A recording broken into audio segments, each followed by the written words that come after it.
Hello, guys, and welcome to the Marigold Standard, your weekly audio source of all things Dream Star Fighting Marigold.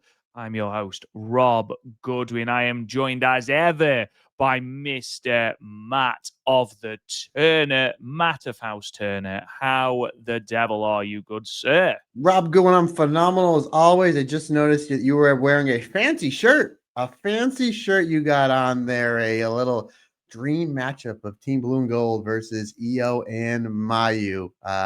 Thunder Rock. Yes, fantastic. The hair's looking good.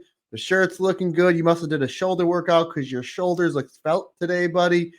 Speaking of looking good, we're going to be talking about fantastic final from our friends over at Dreamstar Fighting Marigold. A great show. Technically for me, it was late Saturday night into Sunday morning. But brother, I am phenomenal. A little under the gun today, but that's okay, my man. That's okay. Sometimes life doesn't always go as according to plan, and sometimes that's the beauty of life, is being able to kind of adjust on the fly, or as pro wrestlers would say, calling it on the fly, a little walking and talking. But my man, I'm doing great. How's everything in your neck of the woods? Yeah, cannot complain. I think the most important thing to come from this weekend was that me and Kirsty painted a room and didn't want to kill each other, which is a bonus. It's a Doesn't plus. always happen that way. So, yeah, I think that you take the small victories where you can get them. You know, not every victory is a big, expansive war. You know, this was a small victory for Man, and her patience is tested often because I am what can only be described as a whirlwind. So how she puts up with it, I honestly have no idea. But the ceiling is painted because I'm tall and I did a tall man thing. So there we are. But apart from that, just chilled, watched some wrestling, and yeah, it's been a quiet week. Which is what was needed. I believe your car decided that today wasn't going to be quiet for you, though. No, I just took it for the usual oil change, and I had my car inspected maybe about 2 months ago. So I figured I'll be in and out hour and a half, if that. And I always do the proper thing where I schedule said oil change because I used to work for a rental car company and I know what a pain it is. So I took it in, and yeah, long story short, it took over 3 hours. I didn't bring my lunch with me because why would I?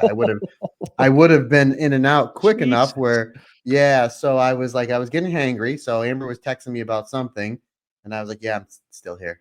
And she's like, did you bring your lunch? And she's like, no, I can tell you didn't, because even through text, I can tell you're getting hangry. I said, I need my fuel.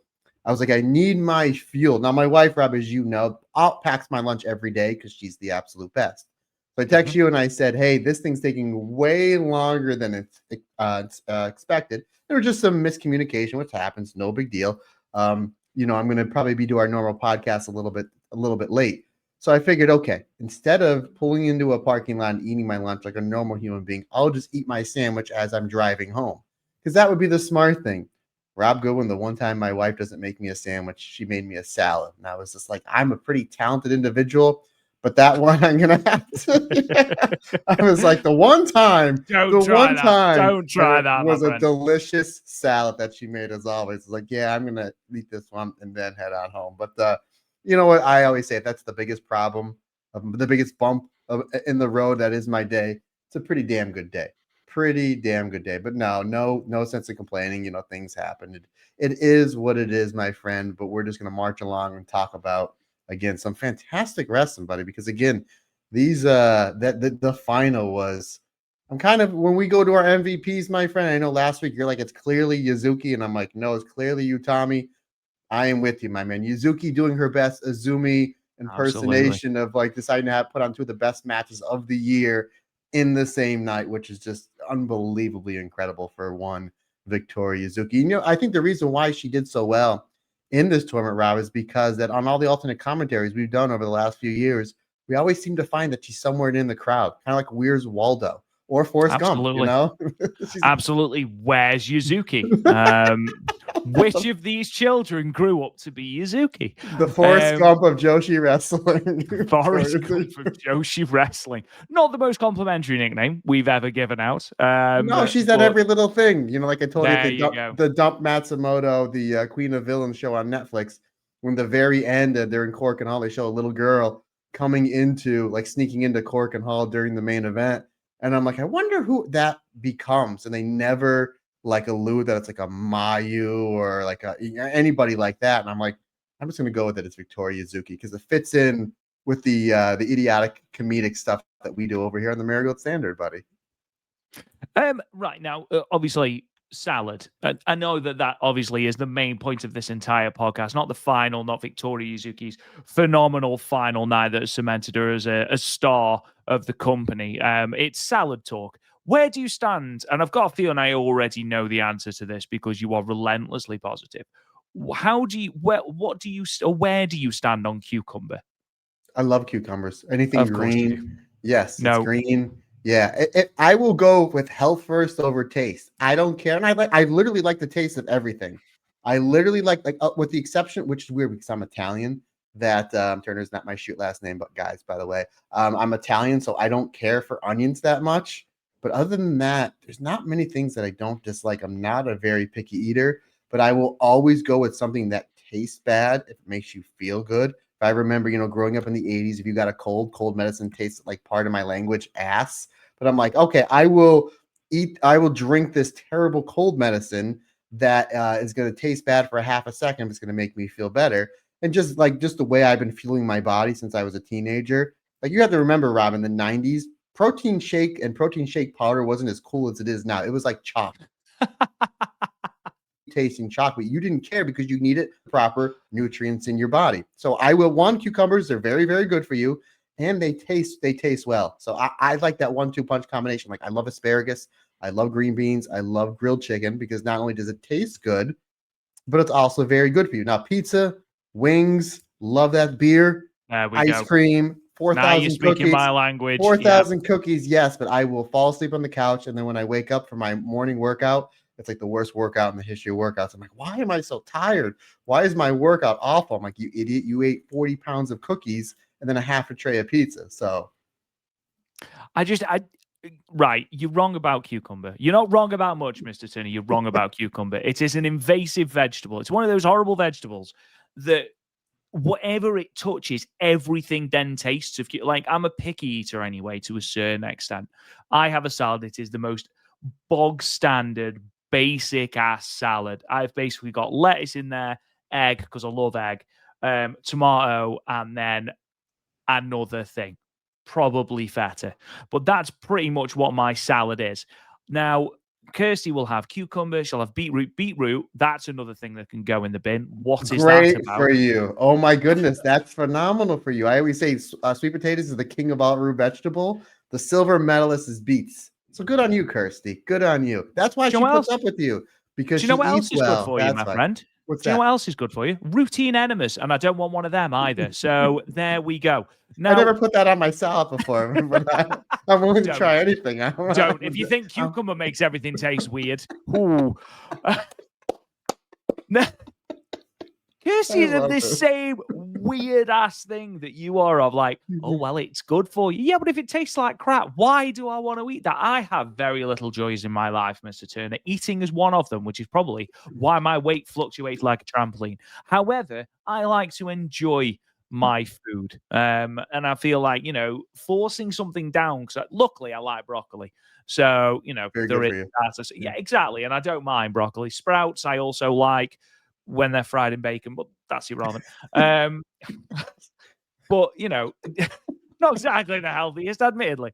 But cucumber, it's something that I don't know if it's because I've got people who are like, oh, it doesn't taste of anything. Yes, it does. Yes, it does. It tastes of evil. That's what it tastes like. It's You got this mean horrible, it's like if water has just gone off. It's like an horrible water. It's like people that say water doesn't taste of anything. Water does taste of something. You are incorrect with your information. no? I got two questions for you. Do you ever put your cucumber in water, Rob? Because that's very refreshing. And two, you said a taste of evil. You mean former IWGP World Champion evil? Because you No, did take a after picture next to seeing him. after Yes. seeing how suave that gentleman is, I can only be. Let's not go there. Anyway, in my head, Well, I had something I was going to finish that sentence with, then realized how weird it would sound. So we're going to move on past that and how evil may or may not smell / taste. Anyway, let's Hi, move on. everyone. 10 minutes in. I hope everybody's great. Bro, it's always a freaking pleasure doing this with you, man. We didn't even get to Just the wrestling. I don't know if it's downhill or always I don't know if for it's downhill. I don't know if it's downhill or uphill. I blame Cucumber.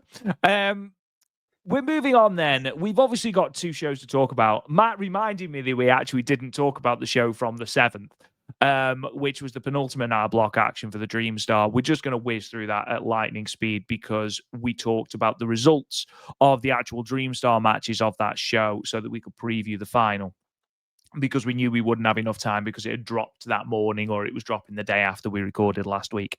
So we won't spend a great deal of time on that. We will, of course, spend the bulk of this episode talking about, as Matt mentioned, a phenomenal final with Victoria Yuzuki again putting in a wonderful performance over the 2 matches. Mika Wano putting in great performances over the night. Mayu and Victoria Yuzuki putting on, if not match of the tournament, it's 1A and 1B between her and Mayu and Utami, which won one of the awards, which we'll also talk about following this as well. But before we talk about any of that, we have got just a little smidgen of news. We're going to start with Rhea Sato, Marigold's resident Black Diamond. Unfortunately, it was announced just before the show that unfortunately Rhea Sato would be unable to take part on the final card on the 14th of September because she contracted COVID.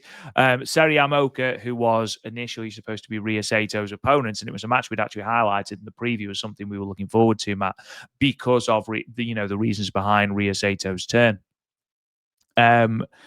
Seri, unfortunately, would have to take those points through forfeit, and then she was put into the opening match, which was subsequently made an 8-woman tag.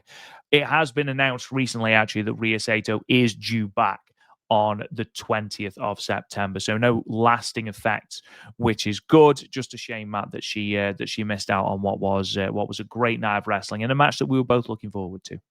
Yeah, I was getting ready. I was getting ready to rock and roll here to ready to watch this final night, and Rhea said that came up that she had COVID. I was like, oh man, we talked about how there's 3 matches that are going to affect who goes in the finals, but this is a really great undercard, and that was one where that is going to be a lot of submission based, a lot of ground wrestling, counter for counting, almost like the catch style wrestling, right up our alley. And unfortunately, Rhea Sato missed on it. Poor Seri Yamaoka. There's 2 big matches a lot of people hype. Granted, she beat Mayu Iwatani, don't get me wrong, but this match at Rhea Sato and obviously the Sanka match were a lot of us had highlighted as 2. It was going to be 2 of the probably better matches of the tournament for Seri, but unfortunately, due to circumstances beyond her control, we didn't get those 2 matches. Maybe on this next, I think this is what called the Burning Desire Tour post Burning Hearts. Burning Hearts tour. I should remember that. That's a song from the Rocky IV soundtrack, by the way. But Of course. how can you forget that when he's ready to fight Ivan Drago?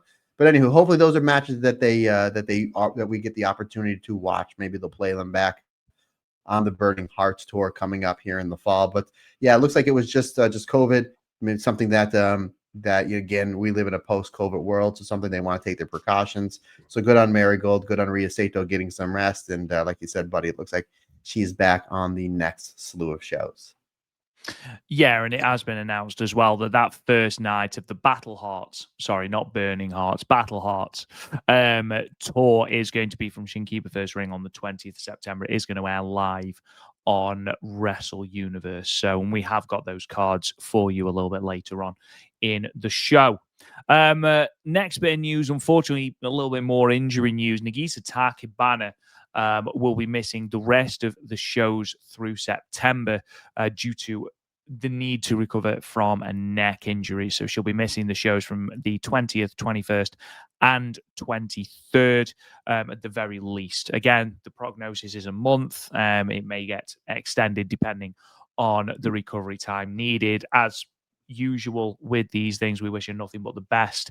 And obviously, I hope she recovers sooner rather than later, because as we've talked about a lot on the Marigold Standard, and especially since the opening of the Marigold Dojo and the installation of Shuji Kondo as the head coach, those opening matches that more often than not do include Nagisa Takebana have been noticeably better, noticeably more improved, noticeably smoother.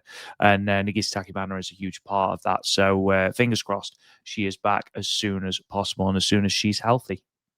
Yeah, it really seems like that Marigold these past handful of months, they must have broken the same mirror that was broken in Stardom back in 2023 because they just seem to have slew of injuries, slew of sickness here or there. So hopefully the I'm not gonna say bad luck because the shows have been great. They've been drawn. Tickets have been selling really well, and obviously a lot of buzz on Marigold. But just it seems like it's just kind of the wave of professional wrestling. As you get some injuries, you get some sickness. It tends to happen. But yeah, it looks like especially with something with the neck, somebody this young into her career and in life, very much like Kazuna Tanaka with that lower back, it's something you want to take your precautions, something that you don't want to rush her back. So I know they said about 4 weeks. If it does take longer than that, then that's fine. But it's just a shame because Nagise has been fantastic these last She few has. shows, and yeah, and the opening again, we're going to get into a partner that opening 8-person tag match to start off the Marigold show. She seemed like to me she was the absolute standout. And even though the other 7 wrestlers are fantastic and get great reactions in Cork and Hall, to me, Nagisa was the MVP of that match and got the largest reaction in Cork and Hall. So it seems like, very much like Naoya Yamada, very much like Natsumi Shozuki, like they're just getting ready to hit a peak. They're doing really well, and then the injury thing happens. So again, we obviously wish Nagisa well, and hopefully she comes back when she's 100% because we don't want to see any wrestler in any company come back before they are medically cleared because you don't want them going back on the shelf for a longer period of time. No, and like you mentioned, the neck is a very, very complex part of your body.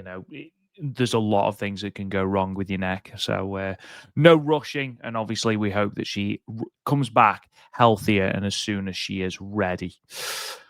Moving on, then, we're going to take a look at Mayu Iwatani, and that is because she is scheduled to appear at Michinoku Pro's Grand Uno 2025 show on November 2nd at Iwate Prefectural Gymnasium in Morioka City. This was confirmed by Marigold Joshi on Twitter. Michinoku Pro, of course, a flag bearer of Japanese wrestling. I've recently written about a Michinoku Pro match in Building Blocks, which is out soon, by the way, and just some of the innovation that was incorporated into that promotion is wild when you look at some of the people that have come through that system. But yes, Mayu Iwatani will be on that show November 2nd in Iwate. Yeah, it's nice to see Michinoku Pro still doing well and doing great business. I first caught on to Michinoku Pro when they had their working relationship with ECW. ECW Belly Legal 97. Yeah, back in late 96 and then obviously into 97 because they did have that Michinoku Pro match that pretty much stole the undercard on the Barely Legal pay-per-view. So it was like you basically had 2 upstart promotions that were really, really doing well for themselves with Michinoku Pro in Japan and obviously ECW over here in the States. So it's really cool to see them, still going. And the fact that the Mayu Iwatani, one of our all-time favorites and in both of our opinions, the greatest in-ring women's wrestler of all time, still very much in her prime, going over there to do some work for Michinoku Pro. They didn't by chance say who she will be working or what she's doing there yet, Rob. They just said that she's going to be there. Nothing as of yet, no. Just the announcement that she will be present at the show. She might not even be wrestling. She might just turn up. But it does say that she is going to be there. It'd be nice to see if she wrestles like Super Devlin. That would be that would be fantastic. It's the match That'd I think be that everybody. I think that's the match that everybody wants, buddy. So that's what I'm championing for. But yeah, maybe she just comes in there and throws a whole bunch of baseballs and whatnot. And hopefully, when she does throw these baseballs, Rob, hopefully that the issue that happened over here in Philadelphia last week, which I don't know if you saw that, does not happen when Mayu throws the things out into the crowd. Oh, please do tell. What was the issue that happened in Philadelphia? So there was I forget who the Phillies were playing. Long story, it was all over the internet. Somebody hit it like a foul ball or something, and it went. Oh where, no, yeah, I did see this. Yes, yeah. I did see this. So real quick for the people who don't know what I'm talking about, the foul ball hit, and it was kind of like in the middle where nobody was, and a dad grabbed it and gave the ball to his son, and all of a sudden this lady comes over, rips the ball, she yells, blah blah blah blah. What turned out to be a blessing in disguise because all of the Phillies players saw this. And I think it was either that game or the next game the kid got invited to meet all the players from the Phillies. So folks, at the end of the day, just be a good person. Just be a good person. I went to a baseball game 2 weeks ago and I almost caught a foul ball. I'm like, I wasn't going to keep it. I wasn't going to give it to my wife. I wasn't going to give it to my daughter. If my nephews were there, I would have given it to them. We were surrounded by a whole bunch of kids. Of course, what am I going to do with it? You know what I mean? I have enough stuff here. Look at this. Look, I mean, I've got enough stuff here in the podcast. Yeah. Do I want a baseball? No.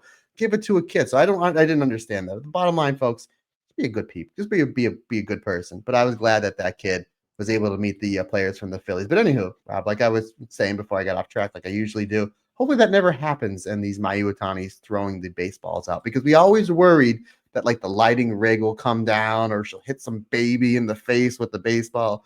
Now we have another thing to worry about, just to make sure that everybody is being copacetic over there in the country of the land of the rising sun. Yes, Matt, you may not. You may not have anything to do with a baseball from an MLB game. However, you would spear a grandma if it meant you would get one of Mayu Iwatani's baseballs, and we both know that to be the case. Yeah, you know, if it was Maya, because it's wrestling related. So that's what it all comes down to, wrestling. And that makes it all better. Absolutely. Yeah. Absolutely. Not only that, but like, what if, because we know Hazuki is a baseball fan. So what if she just happened to be visiting her friend Mayu, and then me and Hazuki would kill me? Let's just, let's not. Oh, absolutely. It wouldn't even be a fight. Wouldn't even be a fight. Well, I mean, we have got Japan coming up, so maybe we will see this play out. Who knows? Pray for Matt. Moving on then. Mr. Ogawa has been very coy in an interview he gave following the end of the Dream Star. Obviously, we're not going to ruin who is the winner, even though if you're listening to the review of the finals without watching it, obviously, there are going to be spoilers. He did give an interview with Sports Hochi, which is a sports publication in Japan, about what will be the main event of Grand Destiny. Now, we know for certain, as confirmed by the English commentary team, that the winner of the Dreamstar Grand Prix, again, I don't want to spoil it I don't know wwhy I'm doing that. People will obviously know. Miku Aono, who, again, we got everything else wrong in the Dreamstar, but we did get that right. Miku Aono will be challenging Utami Hayashishita on that show, Grand Destiny, October 26th in Ryogoku. That is happening. However, Rossi was slightly coy about what match will be main eventing. He does seem to think that a dream match can be possible, and I'm actually just going to read the transcript courtesy of El Pep 23 or Pep Escaro on Twitter, who does fantastic work with RCW and everything else as well. And he's just put, when asked by Sports Hochi about Grand Destiny on the 26th of October, he teased that he's planning a dream match that can be bigger than the Marigold World Championship match for that show. Now, Matt Turner, obviously, there's one match and one match only that is going to be, and that, of course, is Fukigen Death and Megaton. I was gonna say. I mean, there's a title there. There is a title there now. You do. I mean, Megaton, yes. I'm not saying you're right. I'm not saying you're wrong. But this person just signed a Legends deal with WWE. I was thinking Megaton and the Repo Man, because that's now then. It could happen. Obviously, Mayu Utani and Io Sky is the match that everyone's coming up.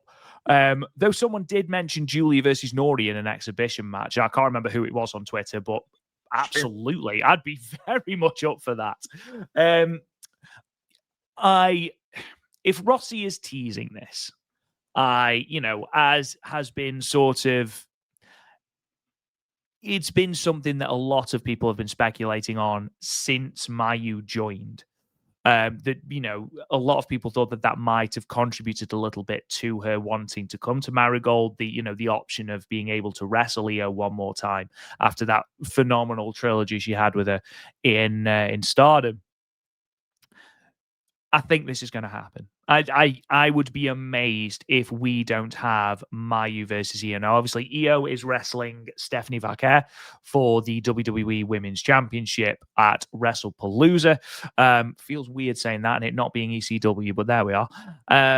I think we can all agree that Stephanie Vaquer is winning that match, whether it be through, shenanigans with Asuka or whatever.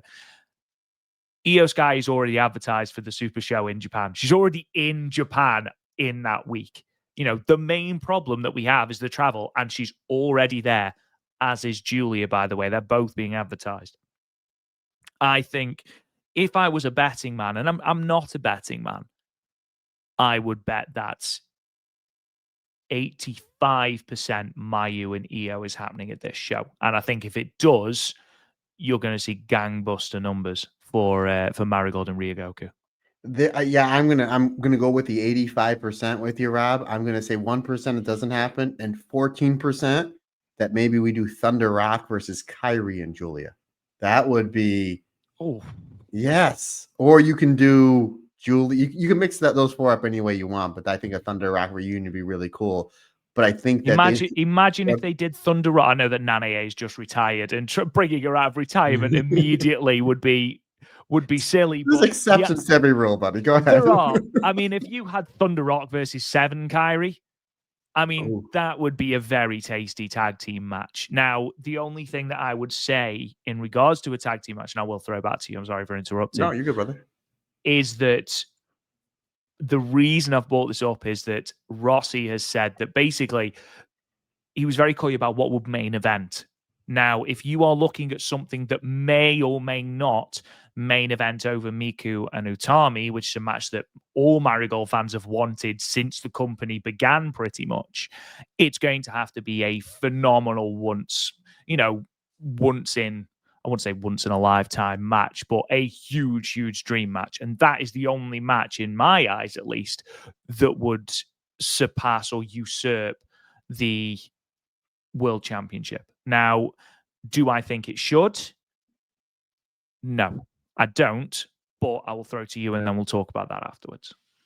Yeah, it's a good, I think there's no wrong answer there, but at the same time, if it doesn't, it just seems like Utami, red belt run with Rossi Ogawa booking, missing another main event. Again, I'm not going to say no because it's Io and Mayu if that's the route that they go, but it's like Utami didn't main event with her and Mirai at the last pay-per-view because it was Nanae Takahashi's. And I get it. It was a retirement with her and Miko Ano. And obviously, Rob, you know all about Stardom in 2021 because Rob wrote a book and Living the Dream, Stardom's 10th anniversary in review, still available on Amazon, folks, as well as building blocks coming in the next month or so.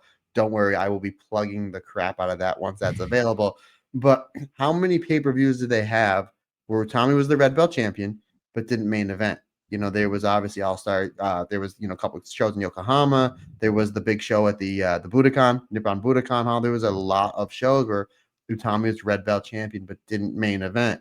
So now you're running Sumo Hall, where I don't think she's ever main evented. No, she main evented Shiri, the very first Dream Queendom. But basically, she never really main evented other than that one show before. She's your red belt champion doing fantastic work, whether it's in tag, singles, having great blockbuster matches, drawing money, putting big interest. And if this is another show that she doesn't main event, I think that's something that Utami would just, I don't know, it would maybe lessen her a little bit. But I mean, if you look at it last year when they brought Io in for last year, Utami and Io didn't main event. It was the red belt match with Sari and Julia. So they it's called like them joint main events, didn't they? They said that we actually did a watch along of it, and they actually did the main event music that they have on every show. They actually did that before Io and Utami because they viewed both matches as main events. That was the idea, anyway.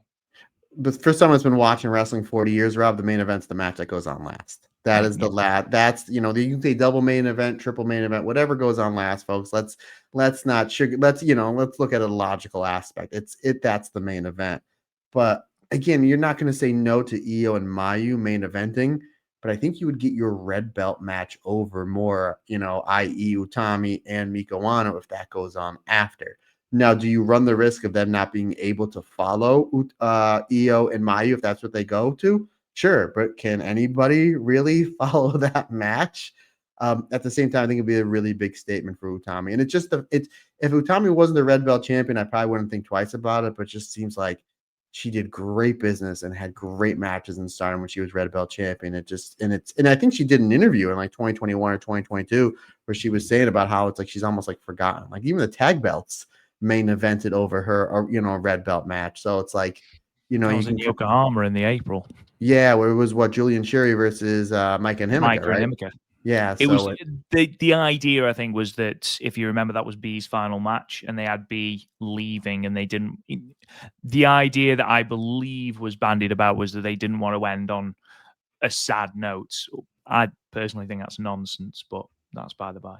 yeah, and again, we're not going to. Who are we to tell Rossy Ogawa how to book? Oh, absolutely. And there is something. There was, I think that they might have had a little miss as far as booking goes when it comes to the. We'll get into it when we talk about the final. It's a great I topic. know what you're going to talk about. It's a great topic that I want to throw out again. Who are we to tell, Rossy? By the way, if you're watching on YouTube, look at that dapper gold suit. Resplendent. Resplendent. Look at that. Just looking absolutely dapper. But regardless, buddy, I mean, you got to think about your last three matches. More than likely is going to be Victoria Yuzuki versus Mai Sakurai. And then any which way you want to slip it. If we do get the dream match that we think that we're getting with Io versus Mayu and Utami Hayashishita versus Miko Ano. So the fact that we get that 1-2-3 punch, and he's going to load the undercard, and these underneath talents have been doing, these rookies or second year wrestlers have been absolutely crushing it. It's going to be one of the best wrestling shows you'll see all year in any company in the legendary Sumo Hall. So, yeah, I guess before we get a little too ahead of ourselves, I mean, let's just kind of look at what the potential of the rest of the card could look like. Because again, we know we're getting those two matches. And I thought it was very smart at the end of this Cork and Hall show, which drew a great number. A lot of people watched it live and later on that day on Wrestle Universe. You knew what your two big championship matches were going into Sumo Hall. So now you have that 5-week, 6-week build towards those two matches, and then we're going to see what the undercard looks like. But yeah, it's very interesting that he was I don't know what's going to be the main event. Where the easy answer would be, of course, it's going to be the red belt. Considering that, yeah, you're right. We have the Japan Super Show coming up the week before. Io, Julia. I don't know if Kairi was advertised on, so that's a I think possibility. Asuka is, so I'd be very surprised if Kairi isn't. Yeah, so when obviously we'll get into obviously on the Stardom Cast, the EO and Kyrie watches, all full of more great stuff with everything going on with them. But Kyrie!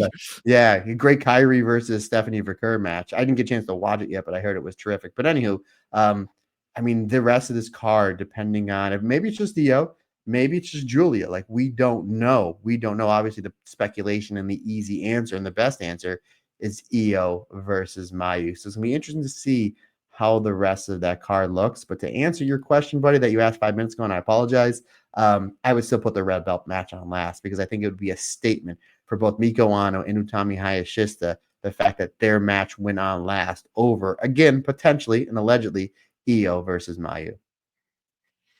I'm in complete agreement with you. I think the red belt needs to go on last.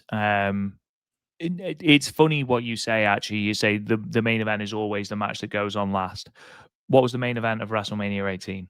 The match that went on last was Jericho and Triple H. What was the main event? Really? It was Yeah, Hogan and Rock. I was there. Now, I was there. yeah, well, exactly. Do you remember anything about Triple H and Jericho? Yeah, the crowd was really quiet for it. Really.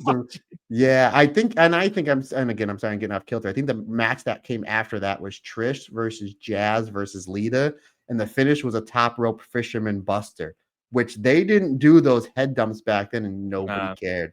Trish got a pop because it was in Toronto, but other than that, like Nobody nobody. cared. Yeah, and then there was another match after that. I think it was a 4-way tag, and then Triple H and Jericho, and they got like the big entrance pop, but like nobody cared because we were all exhausted from the most insane thing to this day that I've ever seen as a fan, which is Hogan versus The Rock. Now, you obviously have the issue for Rossy Ogawa is you've got Mayu versus Io, which is the match. It is the match in Joshi.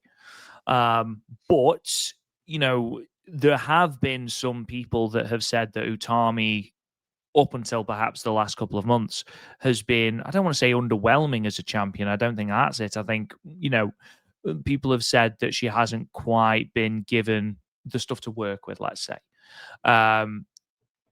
She hasn't shown what she is truly capable of.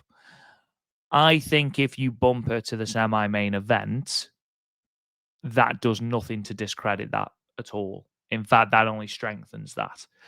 I think if you are to put Utami and Miko Auno at the top of the card, despite Mayu and Io being on this card, I think that it's a statement of intent. It's a statement of belief in Utami, of trust in Utami. Yeah, okay, we've got Mayu and Io, but you are our top champion. I think as well, what you've got to think is Utami was in this company first. And I'm not saying it should be a first come, first serve, obviously, but you've had Utami talk about in interviews how Mayu, it's all well and good her wanting to be a Grand Slam champion and all this. You've still got, I am here as well. I am the icon of this promotion. I was the person that came over to start off with. And to put Mayu on top of her after, only coming into the promotion in May, I think does sort of throw into sharp relief what is thought about Utami, if that was to be the case. I think they will put Utami and Miku on top. I mean, after all, we had Io's first match in Japan in 6 years, and they put it on second to last. And Julia and Sari main evented. And I think they should do the same here. Whether they will or not, I don't know. I think wherever they put it, Miko Auno versus Utami Aiji. I mean, I've been excited for this match for 9 months. So to have that and potentially Io and Mayu on the card, I mean, I'm the winner. It doesn't matter what order it goes in. I'm the winner. I just think for Utami's reign and for her legacy as a champion, she needs to go on last for her. And I think it makes the most sense. Yeah, and kind of the last thing I'll kind of just touch a pace on this is Miko and Auno and Utami, if they do go on last, like again, who's going to be there the next day, the next week, the two of them. Io obviously going back to WWE after, again, if the match does happen, there's a possibility we have it around. Sure, we've been around about a lot of things, especially this Dream Star. So absolutely. From the very first night. Yeah, at least we're consistent. we're good losers, buddy, because we're very good at we're a lot of experience at getting things wrong. But anywho, Io's not going to be there. Mayu, as we know, is leaving to go to NXT to be Kane Iwatani. Obviously, absolutely, we haven't talked about in a while. Yes, that she's going to be the daughter of Kane. So the big red icon machine. So starts throwing fiery baseballs into the crowd. Oh my goodness, like a Mega Man villain. Absolutely. Incredible. But I'll say this is the last thing. They can put the order of this, and Rossi's done such a great job on the order of cards, especially these last few Corkins that just built to something. They can literally put Utami versus Miko Auno first. They could put Io versus Mayu on fifth, and then put like the return of Naho Yamada versus Megaton as the main event. And I'd be like, I'm here for it, and I'm gonna have a great time. This card's going to be stacked. I have every faith that it is. And even if Julia doesn't wrestle, and again, she is still United States champion, I do anticipate her at least being there. Whether it's camera FaceTime, whether it's a guest spot on commentary, whether it's just a spot in the crowd, I think that she will be there because, of course, there was that sort of idea, at least initially, that she would wrestle in both NXT and Marigold, and obviously with the NXT and WWE schedule, that didn't happen. But I do think that if there is the possibility of her having a match, she will have a match on this card. What if she comes to the ring with Mai Sakurai, Rob? She could second Mai Sakurai, actually. That'd be quite cool. Yeah, that'd be or if Mai Sakurai is successful in her defense against Yuzuki, then maybe she comes in and puts the belt on her. That'd be a nice rub for Sakurai on what's probably going to be the biggest show in Marigold's short history. Absolutely.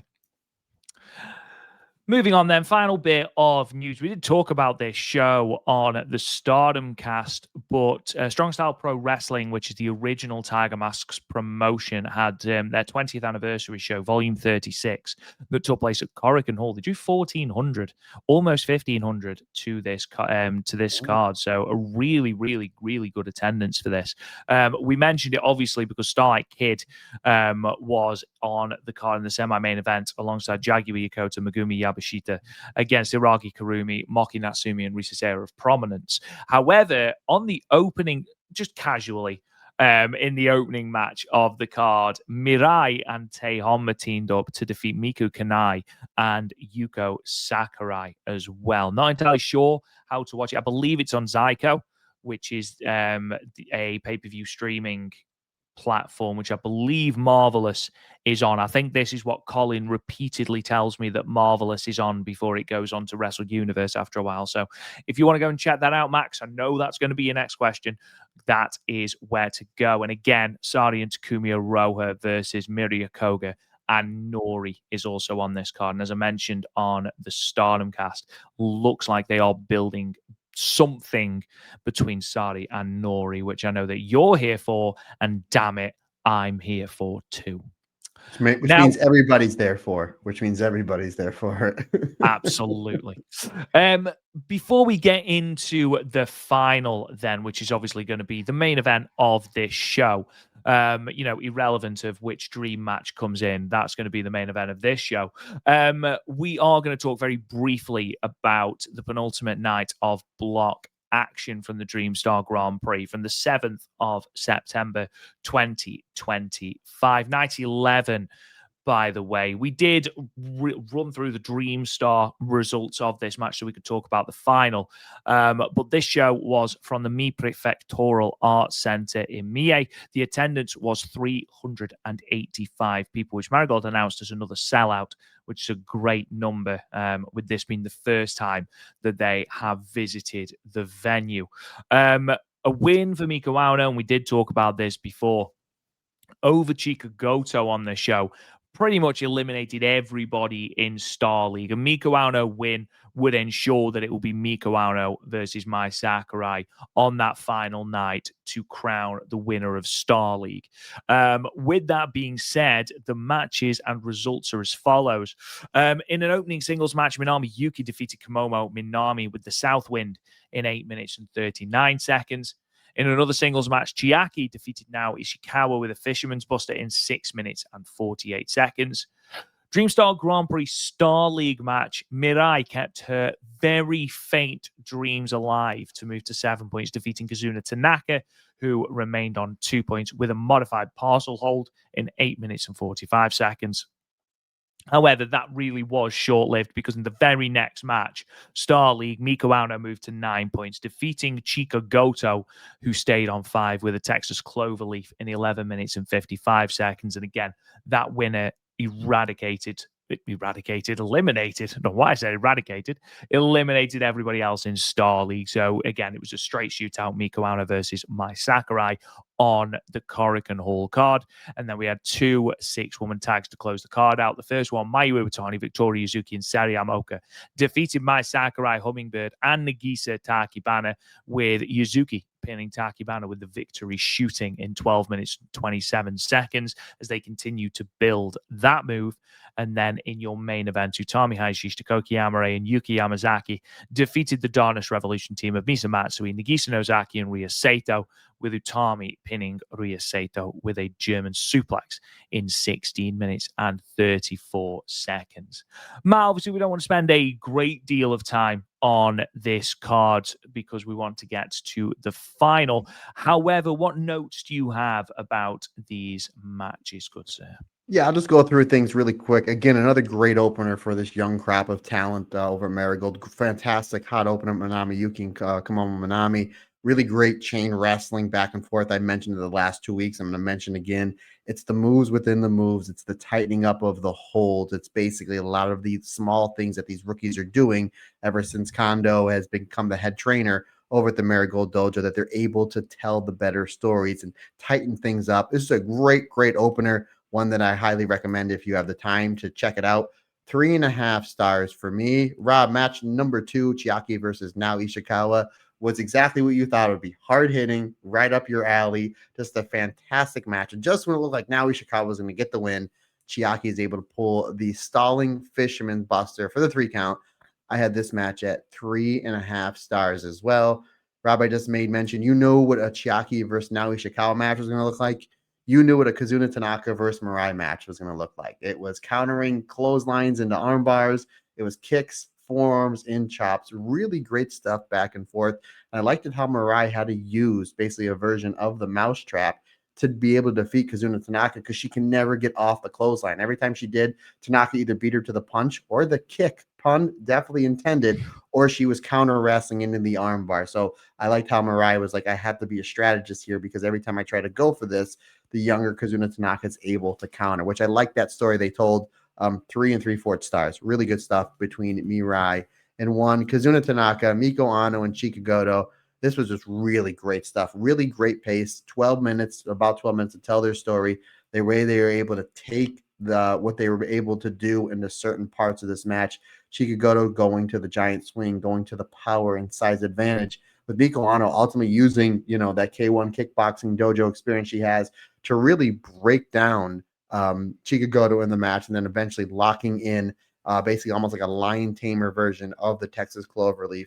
3 3/4 stars. Now, Rob, if you or any of our listeners have not seen this match number 5, go out of your way to see this. This actually made my top 5 favorite Joshi / female matches of this past week. This was a phenomenal 6-person tag match with Mai Sakurai, Nagisa Takebana, Hummingbird, Sarah Yamaoka, Victoria Yuzuki, and Mayu Iwatani. It was very like a Mayu Iwatani-led Stars team with Sarah Yamaoka and Victoria Yuzuki really, really showing out. Hummingbird had a great showing here. Nagisa Takebana was fantastic. They did a great job making sure that she got the most out of this match. And it was really cool seeing Mai Sakurai and Mayu Iwatani go at it because we haven't seen the two of them really on opposite sides of the ring in Marigold. And obviously, Mai Sakurai, the last year and a half, in my opinion, the most improved wrestler in all of wrestling.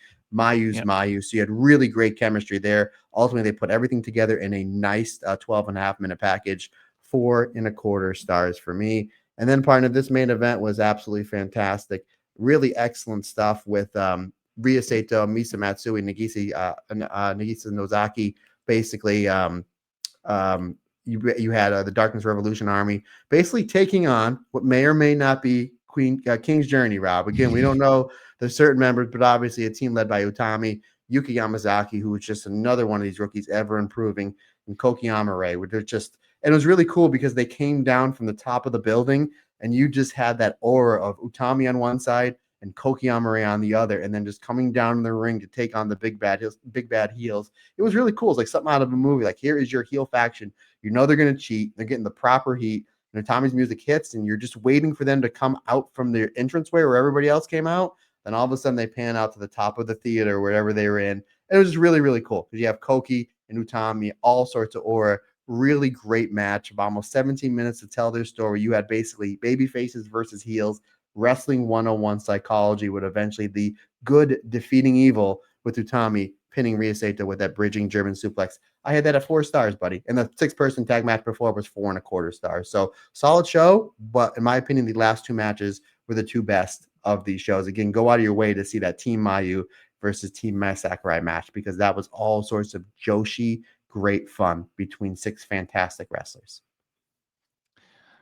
And with that being said, ladies and gentlemen, I think it's time we got on to your main event of the evening, and that is, of course, the finals of the Dream Star Grand Prix, which happened on Sunday, the 14th of September, 2025, from Korakuen Hall. Again, the announced attendance inside Korakuen Hall, 1,260 people. And this is a great number for a number of reasons. It makes it the 3rd consecutive 1,000 house at Korakuen Hall for Marigold. Not only is it a 15.09% increase on the previous Korakuen Hall show, which, if you remember, was the 1,070 they drew to the 30th of August show earlier in the tournament. It is also the highest ever Dream Star Grand Prix attendance, the 3rd highest Korakuen Hall attendance in the company's history, and the highest since Julia's farewell show in August 2024, which was 14 Korakuen Hall events ago. So this was a really, really, really big number for Marigold. Now, in terms of scenarios for this, we already know that in Star League, it's a straight shootout between Mai Sakurai and Miko Ano. Basically, Mai Sakurai must defeat Miko Ano to make her second consecutive final, whilst a win or a draw will see Miko Ano move into her first ever final. In terms of Dream League, it's between three people: Utami, Victoria Yuzuki, and Mayu. Utami, to qualify, she must defeat Koki Amarai in her final block match and hope that Mayu Iwatani can defeat Yuzuki, because of course Yuzuki has that crucial tiebreaker pin over her. In terms of Mayu must defeat Victoria Yuzuki and hope that Koki defeats Utami. And then finally, Victoria Yuzuki. As long as Yuzuki defeats Mayu, she is in the strongest position. If she defeats Mayu, she goes through to the Dream Star final. However, if Utami loses to Koki, then a draw against Mayu will be more than enough for Yuzuki to make it through as well. As we've already discussed, Ria Sato, unfortunately, not on this show because she contracted COVID-19. So Sariyama Oka, was put into the opening match. However, also in the opening match, Matt, it is the return that set the Joshi world alight, because Megaton made her triumphant return. 8-woman tag team match opened the show. Seri Yamaoka, Hummingbird, Kamomo Minami, and Yuki Yamazaki defeated Naoi Ishikawa, Minami, Yuki, Megaton, Nagisa Takibana, with Seri Yamaoka picking up the pin with a German suplex in 9 minutes and 2 seconds. All of the next matches are Dream Star matches. So we started with Star League. Chika Goto moving to 7 points, defeating Kazuna Tanaka, who stays on 2, with the GCS in 7 minutes and 12 seconds. Star League match, Mirai moved to 8 points and Chanyota to 5 points, as their block match ended in a 15-minute time limit draw. Star Double League count again. out. Sorry, double count out. Don't know why I said time limit draw. It says double count out. Misa Matsui moved to 8 points, defeating Nagisa Nozaki, who remains on 7 with the European clutch in 5 minutes and 11 seconds. Really good tournament for Misa Matsui, by the way. Star League match, your final Star League match, Miko Ano moved to 10 points as her and Mai Sakurai went to a time limit draw. Mai Sakurai moving to 9 points, 15 minutes time limit draw there. Moving to the Dream League with Miko Ano now in the final, awaiting the winner of the Dream League matches. Maria moved to 6 points, defeating Chiaki with 3 points, with what can all be described as an absolutely brutal Excalibur in 4 minutes and 46 seconds. Goodness gracious me, thank goodness that Chiaki tucked her neck. We then had Mayu Iwatani and Victoria Yuzuki go to a time limit draw. Mayu moved to 9 points, Victoria to 10. This result did eliminate Mayu from proceedings. Victoria Yuzuki would have to wait to see if Koki Amarai defeated Utami. Sure enough, Dream League match, Koki Amarai moved to 8 points, defeating Utami Hayashishita with 9 points via countout, 9 minutes and 51 seconds, which meant that your grand final was going to be Miko Ano versus Kazuna. Oh my God. Miko Ano versus Victoria Yuzuki. Sorry. And that final saw Miko Ano defeat Victoria Yuzuki with the 1 second EX, 14 minutes and 48 seconds, to become your second winner of the Dream Star Grand Prix. With that being said, Matt Turner, let's delve straight in. We probably won't talk a great deal about the opening match, apart from the return of the lauded one that is Megaton. What were your thoughts on this? Right, real quick, I just want to say what a great job Sonny, Stu, and Tom did on commentary for this show, where they brought up a lot of great scenarios and went back on a lot of past things. I know I talked to Tom, I think, after the last Corkin show, and he was telling me how difficult it is to be in a third man booth, and they did a great job, because you can have a lot. Sometimes it is tricky to have more than 2 people there. I thought they did very, very well, and I know Tom is doing a great job over on the Sendai Girl show. Also, real quick, Rob, I want to point out, do you think these 1,200 people were here because we had Hummingbird on one side and Megaton on the other? Do you think, like obviously you have Mayu and Yuzuki and Utami and Kokiyama, that's all nice, but we're here for the opener. What's the first thing you see? Megaton on one side, Hummingbird on the other. I mean, let's call it like we see it. This is the reason why, right? I mean, not only is it the reason why, I've got a feeling that this could be the dream match that Rossi Ogawa was alluding to in regards to Grand Destiny. It's great to see Megaton back. She brings something to this to this roster, which, considering her character, is wild to say out loud. But there we are. Yeah, ultimately, this is a really great match. You have 8 really great wrestlers in this match, a lot of great young and upcoming talent. It was a lot of nonstop action with these 8 wrestlers, and again, they took advantage of it. 9 minutes. I thought everybody got in to tell their story, and I mentioned this at the beginning of the episode. I thought that Nagisa Takabana was the MVP of this match. They built her up really, really good. They got, when she did that double jump crossbody, it got the biggest reaction of this match. It got the big oh. And then ultimately, what was the finish? It was then Sarayama Yoka basically hitting, the big spear. She hit the gut wrench suplex and the Aoki clutch for the 3 count. 3.25 stars. Great way to start the show. And again, Nagisa Takabana looked like $1 million. Sarayama Yoka as well. Absolutely. Couldn't agree more. It was a great way to set the tempo for what was going to be a fantastic show. And we opened that with Chika Goto against Kazuna Tanaka. And Matt, we talked a little bit about fighting spirit when we reviewed the 5-star Grand Prix as a tournament.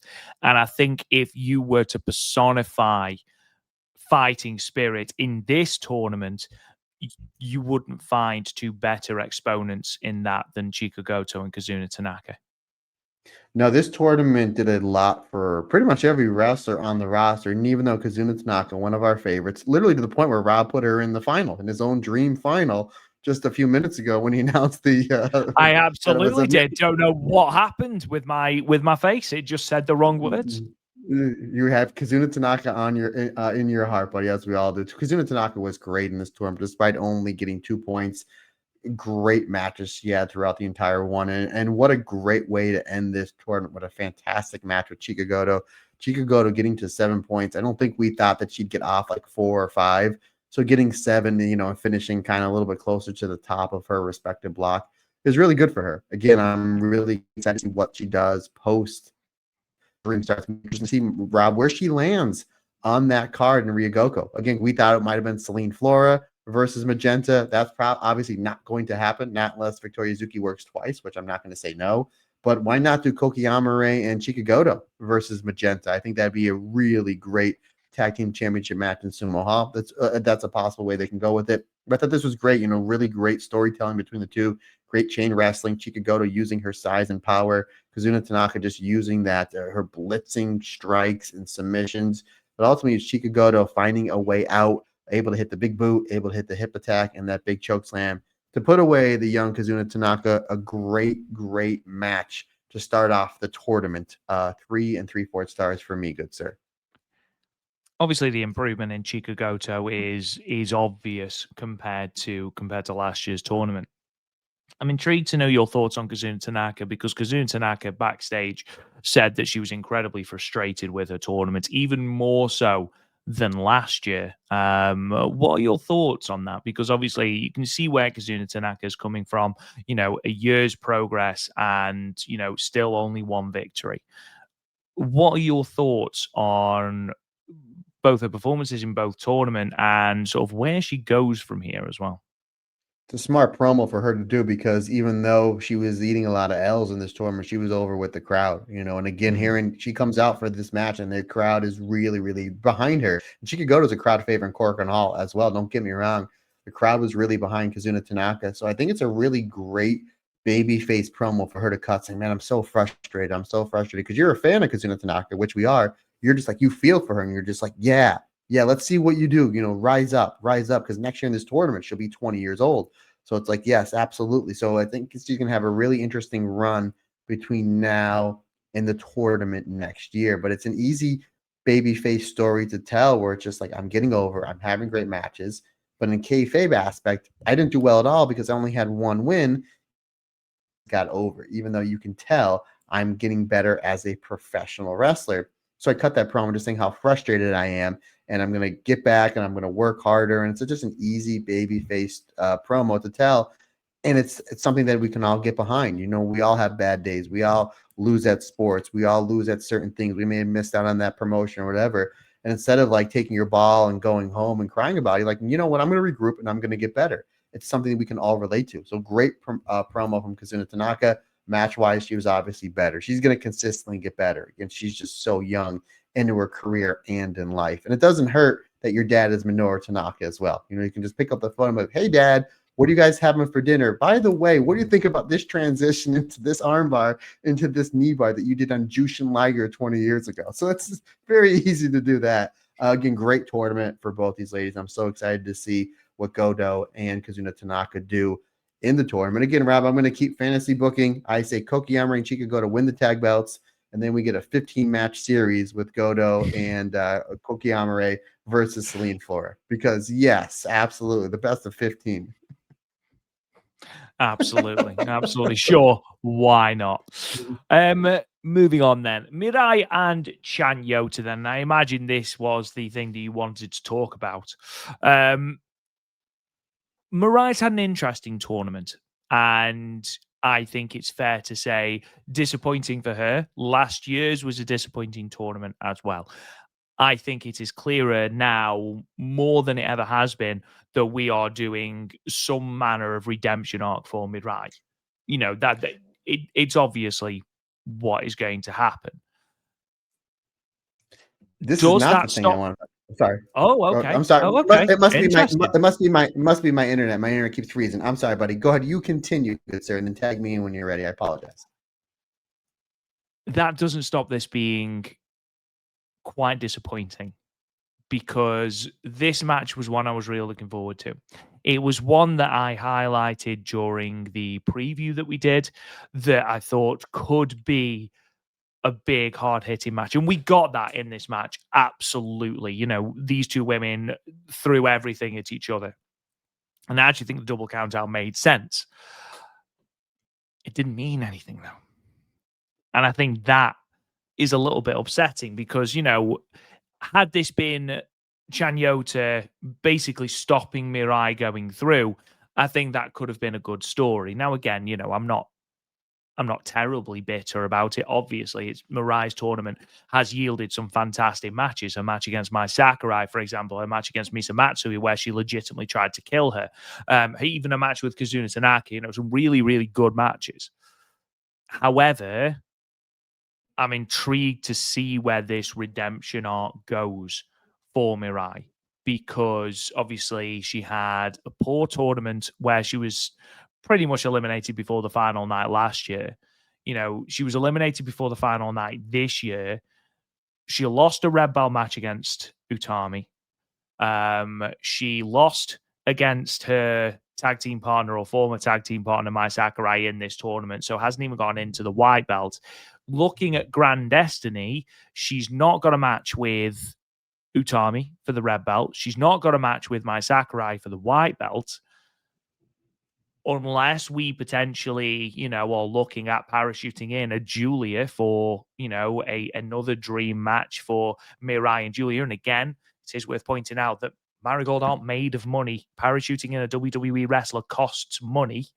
You know, they're not going to parachute in 4, 5, 6 wrestlers because they can't afford to. And I don't think they need to, because they've got a deep enough roster.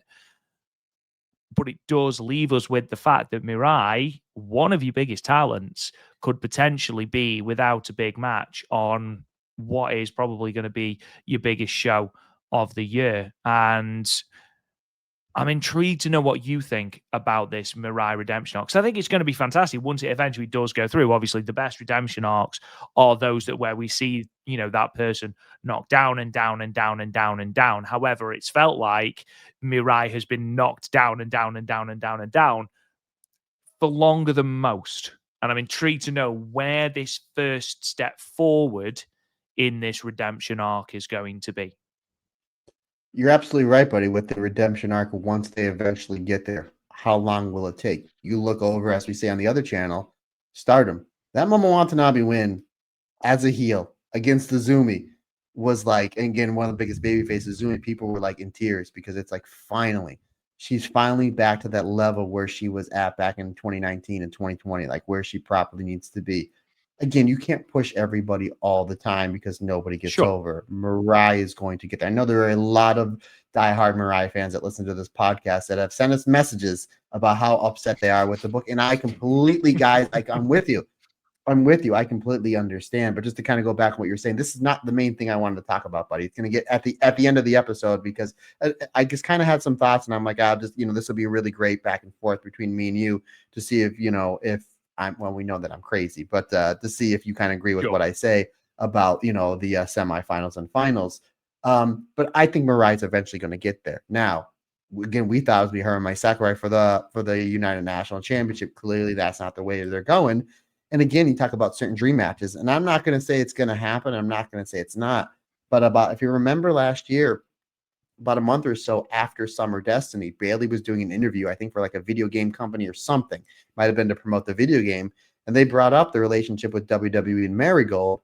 And she said, I would love to go over in Japan to wrestle, outside of like the WWE. That's the only time I think she's ever been to Japan when she's wrestling for WWE. And they asked her, who would you like to wrestle? Without even taking a breath, she said, Mirai. So that's a possibility. Again, that interview happened about a year ago. I don't know if anybody other than me has referenced it. But I mean, that's a big match if we get Bailey. And I remember things, buddy, when Mercedes said that she wanted to wrestle Mayu when she was still Sasha Banks, and 3 years later it happened. I remember that. But, again, maybe I'm hoping on to hope. As far as this match goes, I thought this would have been a Mirai win because clearly she will not qualify for the finals, whether it's a win, lose, or draw. But you give her a big win on one of the biggest Korakuen shows you're doing all year, and you leave her on that high note. It was like, oh, and then we get a double count out on a match that was really, really good, and then it kind of just After 5 ended. minutes. Yeah, and it was great because they start off big lockup, and then we get a tackle off, and then we get chop and form. You're going back and forth, and eventually the match, and it reminded me a little bit of that Cookie Amare match from last year that we always reference, where they didn't do much, but they did everything. And these two were going at it, and Korakuen's going wild, and they go to the outside, and Chan Yoda picks Mirai up in the torture rack and starts walking around like the bottom of Korakuen Hall with her. Then Mirai gets out, and they just start battering each other onto the floor. They go to the entranceway, lariat off, and they're so entrenched on the violence that they're keeping on each other that they forget about the 20 count. Just so locked in to be like, I just need to hurt this person. This person's hurting me because we're going back and forth with these lariats and these forearms and these chops and these tackles, and I'm not winning, yet she's not winning. So it's like they're so tunnel vision, they forget about the 10 count. I still had it 4 stars. I thought it was a great match, but I'm like, what could have been? What could have been? And I know ultimately, like, these last few matches are just like, wow, like what a next level show. But like, man, if they would have just went maybe a few minutes, or Rob, they went 8-9 minutes and it went to a double knockout because we had another count out on this show and then 2 more draws. It's like, did we really need this to go to a double count out? Again, who am I to tell Rasi Ogawa, one of the greatest bookers ever, how to book one of his big shows? But I think 4 non-finishes on this show might have been a little much. And this is one that I just don't think needed it. I don't think it would have been the worst thing in the world to have Mirai win clean, then really, really give her some momentum going into the fall. But you're absolutely right, buddy. I think that the redemption arc that we have for Mirai, we keep knocking her down a little. So then when she makes that big climb back up to the mountain, and she either wins the Dream Star next year or she wins the red belt or the white belt, I think it's going to make for a bigger reaction. Again, it's wait and see. Rasi Ogawa clearly knows what he's doing. So Of course, yeah. I have all faith in this. Is just kind of us playing Monday morning quarterback. Again, 4 stars, great match, my jam, buddy. This is my jam. Yeah, and again, considering this match only went 5 minutes, I thought it was great. I do agree with you. I don't think this match needed to go to a double count out or any sort of non-finish, really, because you're looking at Mirai, who was already on 7 points, couldn't qualify, and you've got Chan Yota, who's lost the last 4 in a row. Chan Yota's not going to lose anything by losing one more match, and you can start to sort of you can end what has been a disappointing tournament for Mirai with a positive win. That being said, again, clearly we are building something with Mirai. Clearly there's a longer form story. And maybe we're just living in a time where we need to be patient. Again, you're absolutely right. We say it time and time and time again. If you try and push everyone, no one gets over. You know, we've got Mika Wano at the moment. We've got Victoria Yuzuki, who's clearly on the push of a lifetime, and rightly so. You got Mayu up there, you got Utami up there. It's getting clogged up at that top of that scene. You know, Mai Sakurai's also up there, obviously. You know, Mirai will get her chance. We say this all the time. Mirai will get that chance, and at the moment, might seem like it's never going to come. However, a lot of the best wrestling stories are longer form storytelling. You know, and that's what's going to happen with Mirai. You know, it's going to take a little bit of time. You know, maybe she's even going to get knocked down even further. Imagine if she was on the pre-show of Grand Destiny. Oh, You know, man, and that would actually be a great really, story. that's Yeah. what I mean. If we're really going to knock her down, you know, again, sorry, Mirai, just talking about how we're going to just knock you down onto the pre-show of You're the like, biggest show of the yeah, year. that's a great idea. The That's a Mirai great fans idea, Rob. Yeah. the Mirai fans said a minute ago, I'm like, I'm with you. Like, let's put her on the pre-show or have her selling popcorn. Yeah, she doesn't even make it on the show. She just gets leading people to their seats. She's not sure. Oh my god, we're the worst. But yeah, you know, really knock her down so that, you know, when this does eventually come up and we, you know, if we do get a pay-per-view this time next year, we can say, look, you know, this is where Mirai was this time a year ago, had been knocked out of the Dream Star before the final, had, you know, wasn't in any sort of prevalent match on the biggest pay-per-view of the year. This is where she is now. Maybe she wins the Dream Star. Maybe she loses in the final of the Dream Star. Maybe that's not where the story ends. You know, always the bridesmaid, never the bride. You know, keeping that story going. It's an interesting one, and I think when you've got a lot of people up at that sort of top of the, because again, Mirai has only just had a red belt shot. You know, it's not like she's going to have another one soon because we've now got Victoria Yuzuki, who's lined up for a red belt shot. We've got Koki Amare, who now has a red belt shot, even though I would have liked that to have been a little bit more definitive, but I get it with it being the champion, I suppose. We've got different people in line for the red belt. We've got different people in line for the white belt.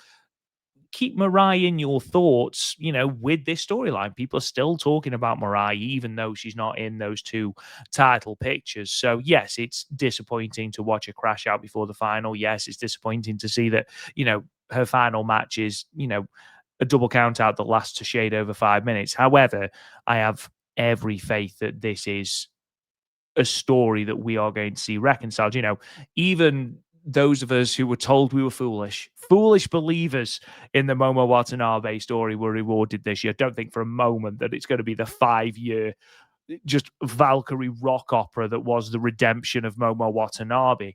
But, you know, I'm sure that we will get this huge redemption arc and Mirai will eventually stand tall with that red belt held aloft. I have every faith. Moving on from this, then, we have an All Darkness Revolution affair. Again, this match, ultimately, in the grand scheme of the tournament, didn't mean much. However, it's interesting that Misa Matsui comes out on top in this Darkness Revolution war and actually ends up with the most points of anyone in that faction. With no de facto leader in Darkness Revolution, Matt. Obviously, you know, it was a flash pin that got Misa the win, and it happened in under 6 minutes. Do you see Misa as the leader of Darkness Revolution? Do you think that they need a leader? I think this tournament's done a great job in elevating Misa. You know, she's had great matches whenever she's been given the nod on the the tap on the shoulder, and that's exactly what we thought would happen. But do you see her progressing to be that leader in the faction? That's a great question, brother. And considering the fact that Bozilla and Megaton are no longer in this faction, so yeah, so Yeah, that's the previous leadership group. absolutely no. That's a great question. I will say this, and it's subjective, but I think Misa Matsui is the best wrestler in this faction. And don't get me wrong, Yeah, I think Shaki's come a long way in a short amount of time. Nagisa's great. Nagisa's great, and Rhea Sato's great. But like as far as leaders go, I think that Nagisa Nozaki, maybe because like she's like the biggest killer of the group, she carries and the way she carries herself with that aura and the fact that she had a name, on the Joshi Independence, really a bigger name than Misa Matsui. that to me, it seems like Nagisa's the leader, but Misa's the best wrestler. Again, I think just the way that Nagisa carries herself, and she's had more main events. She's had more shots at the white belt. And she's obviously somebody that can, whenever she's wrestling Utami, or even when Sari was the red belt champion, like was really putting it to the top stars of this company. So again, to me, I think that Misa is the best wrestler, in my opinion. But Nagisa seems like, at least for right now, she would, if they're going to crown a leader, I think it needs to be her. But let's say you, buddy. I don't think they particularly need a leader. I think it's more dangerous when they are just a sort of ordered chaos. I don't think they necessarily need a person at the top. I think they functioned fine without one. However, I think this tournament has put the spotlight on Misa more so, which is great. And I think it's also put the spotlight on Rhea as well, because Rhea was doing something completely different in Dream League with the no book. Do you think turning Misa Matsui heel is one of the best decisions Marigold have made booking wise? Yes, I'm I trying to agree. think. Yeah, I think that is obviously the best decision was bringing in Mayu. Clearly, I mean that's a Obviously, no yeah, that's yeah. a no brainer. But as far as like building people up, I think so, because Misa was great, but then once she did the turn, she got this cool new look, Psycho Speed, great name. Yeah, Great name. yeah, I'm trying to think at the top of my hand, just running through the year and a half. I think this is the best booking decision within Marigold. Maybe putting Celine Flora together. That's the one, Yuzuki and Kazuna Tanaka. That one's up there as well. But I mean, there's been a lot of right steps that, again, we obviously Rossi knows what he's doing. There's been a lot of right steps, but I agree. I think that Misa probably is, turning her heel. It did wonders for her because she's kind of like a bubbly personality, really good wrestler, but kind of as far as the character goes, not too much direction. You're putting her in the heel faction and the only established faction in Marigold, and basically how you can have her feud with everybody else, whether it's in tag matches, 6-person matches, 8-person tag matches. Again, we've seen her great matches with Mayu, cross the ring from Mirai, as you mentioned, buddy, on the near murder about a week or so ago, when her and Utami on the opposite ends of the ring. Great stuff there. So she's being able to intermingle with the cream of the crop here over in Marigold, and is hitting an absolute home run. Speaking of home run, Rob Goodwin, we made mention last week that this is a match. Again, the grand scheme of things, it's not for points, but you're in Cork Hall. You knew you were going to draw a really big number. What are these two heel wrestlers going to do? And this was basically, as soon as the bell rang, it was all gas, no brakes. Like, this thing gets out of control early. It goes to the floor where you think Nagisa is going to have the advantage. She does early because Misa goes into the first, second, third, and fourth row. But then they pile up all these chairs, like just so many chairs. I'm like, oh, that's not going to end well. Nagisa not only gets fisherman suplexed into them, but then Misa's like, I'm not done. Then she comes off the rope with a giant double stomp. And I'm like, boy, howdy. We get back in the ring and we get some stuff. And really, because again, that's kind of like your biggest spot. So, and again, on a show that has basically your two finals and then your ultimate final match, that you're just going to, and I thought this was really smart. You start off hot, you get some really big bumps on the outside, and you go back in the ring, and then it's just boom, boom, boom, boom, boom. It looks like Nagisa's going to win, but Misa outsmarts her. And you can see Nagisa was upset for like 3 seconds, then was like, all right, she's on my team. She's on my team, and she outsmarted me. So I like that. I liked how Misa got the win by outsmarting Nagisa, but I like how down and dirty and gritty Misa is being in some of these matches, especially against somebody like Nagisa Nozaki with those crazy bumps they were doing on the floor. Fantastic match for me, buddy. Thoroughly enjoyed it. 3 3/4 stars for me. Moving on to what is effectively the block final, Mai Sakurai versus Miko Ono. Obviously, this has a lot of history attached to it. They did battle at Ryogoku at the start of the year. Sorry, Ota Ward at the start of the year for first stream in what was a fantastic match for that Y belt. Mai Sakurai's best singles match. And to my mind, probably Miko Ono's to this point as well, or to that point, should I say. And they pretty much picked up where they left off, Matt. And this, you talk about all gas, no brakes with Misa Matsui and Nagisa Nozaki. These two held nothing back at all, which is made all the more impressive when you think that the winner of this would have to wrestle another match. Yeah, this was phenomenal. And we made mention, we did our primer about a month or so ago that, like, okay, this is on the final night in Cork, and it's probably going to be a straight shootout between these two. So and again, we didn't get much right, but we got that one. And this was, again, terrific. In my opinion, the short history of the United National Championship, the best match that Belt's ever had. And I'm going to agree with you. I think that match that they had at the beginning of this year at First Stream is probably the best Mai Sakurai match he's ever had. I think I even liked it better than the Julia final match in Cork and Hall. Just really great stuff. And again, Miko Wano just putting on great match after great match after great match. And again, Sonny Stu and Tom, especially Sonny, obviously because he knows the history, really put over about how, like, when Miko Wano lost that belt, she was the first champion, first United National champion. She lost that belt to Mai Sakurai. It haunts her. And now she has the ability to basically, undo that wrong and then go to the final of this tournament later on the night. So I liked how they put, like, how important this match is, especially to Miko Wano, because Mai Sakurai, if you're looking at a kayfabe aspect, she has the advantage because it's like, guess what? Last time we wrestled, I beat you. I beat you in the middle of the ring with the STF. So you had that going through. This match had everything. You had the big lockup to start. You had the chain wrestling, the going back and forth. Miko Wano getting the kicks in to try to stop Mai Sakurai. Sakurai's able to come back with some forearms and some really great stuff. You get Miko Wano. She gets the advantage in about halfway through the match with a few lariats. She goes to the top rope. She gets cut off. Mai Sakurai hits that beautiful superplex. That scored her a 2 count. And then Miko Wano comes back with more strikes. She goes for the Rainmaker. This was a really great counter. She goes for the Rainmaker. Mai Sakurai ducks. And then once Miko Wano turns around, she gets drilled with the boot and then a Shining Black. I thought that was a really great combination. We're really upping the violence here. Miko Wano then blocks the Goodwin elbow drop, Rob Goodwin. So maybe that's the reason why she won this tournament, because she blocked the most devastating move in all Marigold, the Goodwin elbow drop. I thought that was great. And I liked it how she kicked. It's one thing to get the knees up or roll out of the way, but she kicked up on the arm, and that led into a lot of her submission. So it's like, okay, I damaged that arm coming down here. So then she goes to the arm bar. I thought that was really great stuff. Miko Wano then is able to transition the arm bar into the clover leaf. Mai Sakurai eventually gets the ropes. Sakurai starts pouring on some great strikes on the Miko Wano. We get a top rope fight between the two. Sakurai looks like she's going for the top rope. Hurricanrana. Miko Wano stops her and hits a top rope Styles Clash. And I'm like, that's got to be the finish. But perfect camera angle. 1, 2. The hand just comes out, Rob Goodwin. Just comes out very much like The Undertaker back in the day. By the way, The Undertaker hates cucumbers, Rob, so you may have us beat on that There one. you go. There you go. There you go. Devil's You can't food. beat the dead man. There it is. Grabs the rope, breaking up the fall. But I like how Miko Wano stays on course. Just hit buzzsaw kick after buzz.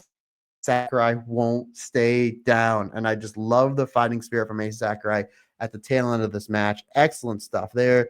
Miko Wano hit the German suplex. Sakurai pops back up with the STK. I thought that was great. And then Miko Wano, Rainmaker, buzzsaw kick, 2 count again. She goes for the Styles Clash. And by she, I mean Miko Wano goes for the Styles Clash.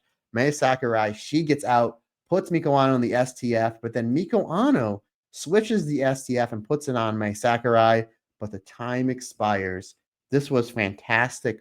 4.5 stars for me. An instant classic between two of the best wrestlers in this company. This was terrific. And considering the fact that Miko Wano just had a blitzing 15-minute match, it was going to have to come back later on for the final. Was like, boy, howdy. Wowzers. Again, 4.5 stars for me, Rob. But what I would have done, and again, who am I to tell these wrestlers how to wrestle? Because we know that if Miko Wano won or time limit draw, she goes to the finals. Sakurai won. Sakurai needs a win. I would have had, I like the STF as the time's counting down.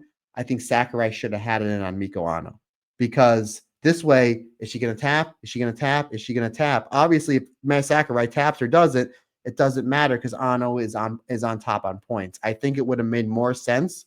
One, because the STF is Mai Sakurai's finisher, and that's how she beat her back at the beginning of the year. And now you're building up more drama because, oh my God, if she taps, Sakurai goes through. If she doesn't tap out, then it's a time limit draw, then Ano goes through. That's the only little thing that I would have changed is instead of having Ano having the STF on Sakurai, I would have had Sakurai have the STF on Ano. Regardless, again, who am I to tell these wrestlers how to wrestle? 4.5 stars for me, buddy. Fantastic, but nowhere near even the best match from this show. That's how great this show was. Moving on then. Maria and Chiaki. Now, this match only went 4 and a bit minutes. However, that Excalibur match, that modified Fisherman Buster that's been adopted from Kaoru. That was vicious. And by vicious, I mean downright dangerous. Goodness gracious me. Poor Chiaki. I mean, Chiaki got up. Fair play to Chiaki. That was brutal. And I hope Maria uses that more. That was brutal. Yeah, it kind of came out of nowhere because I'm still trying to catch my breath from the match before. I'm like, ah, this will be fun. Two heels healing it up again. Chiaki is one of my favorite wrestlers in this company where she's been able to come in again using the claw. Maria, I absolutely love. So I'm kind of just taking my notes, just kind of catching my breath. And then all of a sudden I look up and you just hear the big reaction, not only from the commentators, but from the crowd in Cork and Hall, like, wowzers. Maybe the scariest bump in the whole on the whole show. I went and did the 10. I went and rewound it, and as scary as it was, you can see Maria. She did a great. Pull back the curtain just a little from your Uncle MT here. She did a great job protecting Chiaki. Yeah. Ultimately, a really fun match. That's ultimately going to be remembered for just an insane finisher. I totally agree. She needs to be doing this again. As long as she can keep doing it safe, she needs to be doing this pretty much each and every match, especially big matches. Outside the finisher, Rob, the one thing that I liked is Chiaki in the early on in the match is going for the claw, but she doesn't have Maria Ward down enough. And Maria, she's a veteran. She has a very high wrestling IQ, blocking the claw, and they're working it. And it's all that they're doing is just the claw, and she's blocking it. It's going on for like 45 seconds, and the crowd's reacting to it. Then once Maria gets out of it, she thumbs Chiaki in the eye. I thought that was great. What a jerk. It's like, no, the claw. Boom, thumb to the eye. I'm like, what a jerk. Absolutely loved it. Really great stuff. Again, a hard-hitting match. And again, the finish came out of nowhere. Really fun stuff. I had 3.5 stars. Moving on then, one of the matches that did mean something, and Jesus Christ, Mayu Iwatani and Victoria Yuzuki. Now, these two had a phenomenal match for the Superfly title not long ago, where Mayu bested Victoria Yuzuki. The protege was bested by the mentor. Now, this had all the makings of redemption for Victoria Yuzuki. Victoria Yuzuki had everything Mayu did scouted. And that start from Victoria Yuzuki spoke volumes to the point where even Tom was on commentary saying, what has gone into Victoria Yuzuki? There was such a palpable passion and desire to win in that opening exchange. Obviously, Mayu calms the match down somewhat, does her typical dismissive Mayu stuff with a couple of those kicks. But Victoria Yuzuki refuses to quit. And what I love about this is we said beforehand that Victoria Yuzuki will eventually beat Mayu. There will be a passing of the torch moment. This should not be it. However, what this should be is another step on the ladder. Will she do better? Will she push Mayu further than their Superfly title match? And good grief, did she? Victoria Yuzuki was phenomenal in this match. And I am Mayu's biggest fan for a whole host of reasons. But I'm talking about Victoria Yuzuki in this match. Victoria Yuzuki with 2 years of wrestling experience, not even, or just over. I can't remember exactly when she debuted, to be perfectly honest. Was just absolutely on fire, electric, captivating throughout this entire match. Everything she did drew attention to her, even when she attempts to do the drop kick against the ropes. Doesn't quite get it. So Mayu plows through her version. You've got Victoria Yuzuki countering the evasion drop kick with just this great little pinfall. Then she does her own version of it, and she's learning on the fly. And that is what I wanted from this match. I didn't want Victoria Yuzuki to beat Mayu. I want that to come later on down the road. Okay, I want this sort of we're going to do this dance forever thing to carry on between these two. I basically want what we didn't get with Mayu and Starlight Kid with Mayu and Victoria Yuzuki. That's what I want. And I think we are going to get that. But Victoria Yuzuki, we've talked on the Stardom cast about who's had the best final night in 5-star Grand Prix history. It is going to take a considerable effort to beat the final night effort of Victoria Yuzuki on this show. Yeah, I totally agree with you, partner. To answer your question and Tom's question, what got into Victoria Yuzuki? In my opinion, a lot of energy drinks, a lot of B6 vitamins, and a lot of Ah, B12 hell vitamins. yeah. This was great. I mean, this is Victoria Yuzuki's best match ever. Again, Oh, 2 years without a she's doubt. been wrestling. Mayu's just, I mean, she always has great matches. Great match at the beginning of the year. Again, that Shuri match at All Star Grand Queendom was great. The debut match with for Marigold against Nanai was terrific. Obviously, the Rina Yamiyaka match, the match that she beat Yuzuki to win the Superfly Championship back in May was terrific. The match with Utami at the last Korakuen. This is probably in my opinion, Mayu's third best match this year, behind the Sherry match from Stardom and the Utami match. And I want to get your thoughts on, I know we're probably gonna do our top favorite matches of the tour when we get to the end. So I'm interested to see where this lands because it's just so close. I mean, it's this classic Mayu.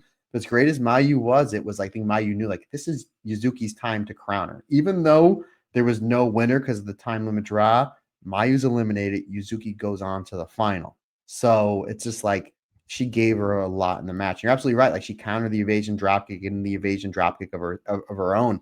And you're right. Yuzuki was going 1,000 miles an hour to the point where Mayu, the first few minutes, was almost blown out of the water. Where Mayu eventually had to slow her down because she was absolutely battering her. So really great stuff. Mayu hits a super kick, and then Yuzuki comes back with a super kick of her own.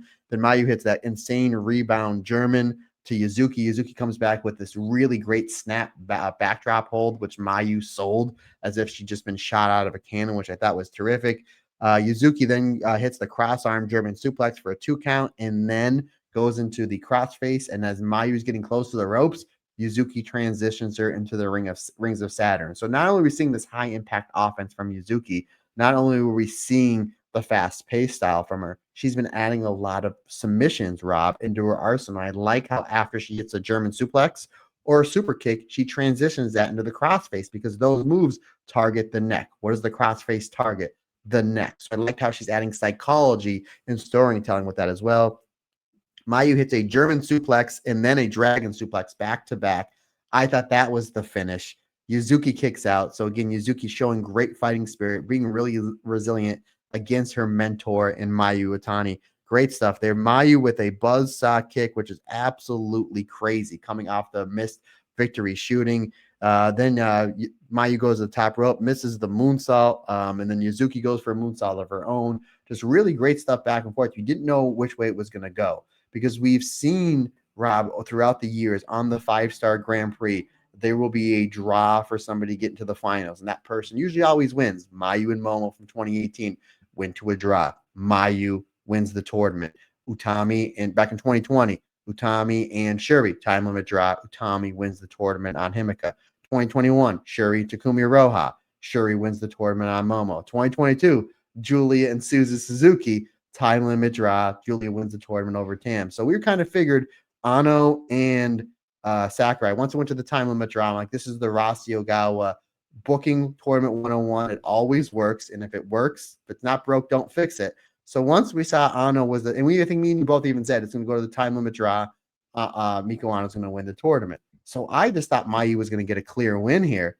So we would have had that final that me and you predicted. And but obviously it didn't go that way. So I thought it was very interesting. This went to the time limit draw and putting Victoria Yuzuki into the final because it's obviously going to catapult her career. We know, and I think we talked about this last week or the week before, if we think that Victoria Yuzuki is a main eventer or somebody that's going to be able to draw as a main eventer. Clearly, by what they had here and the crowd chanting her name pretty much that throughout that entire final match, that she's there. And they did a great job elevating her. Her and Miko Ano are now constant main eventers in this company, along with Mayu, along with my Sakurai, along with Utami Hayashishita. And then after she gets done showing people to her seat, then eventually Mirai. But kidding, folks, kidding. I thought He's not. this was absolutely should be selling merch. Anywho, this match was absolutely apologize for the Mirai fans, which I'm a massive Mirai fan. This match was absolutely fantastic. Didn't know which way it was going to go. They had me and everybody else on their seats.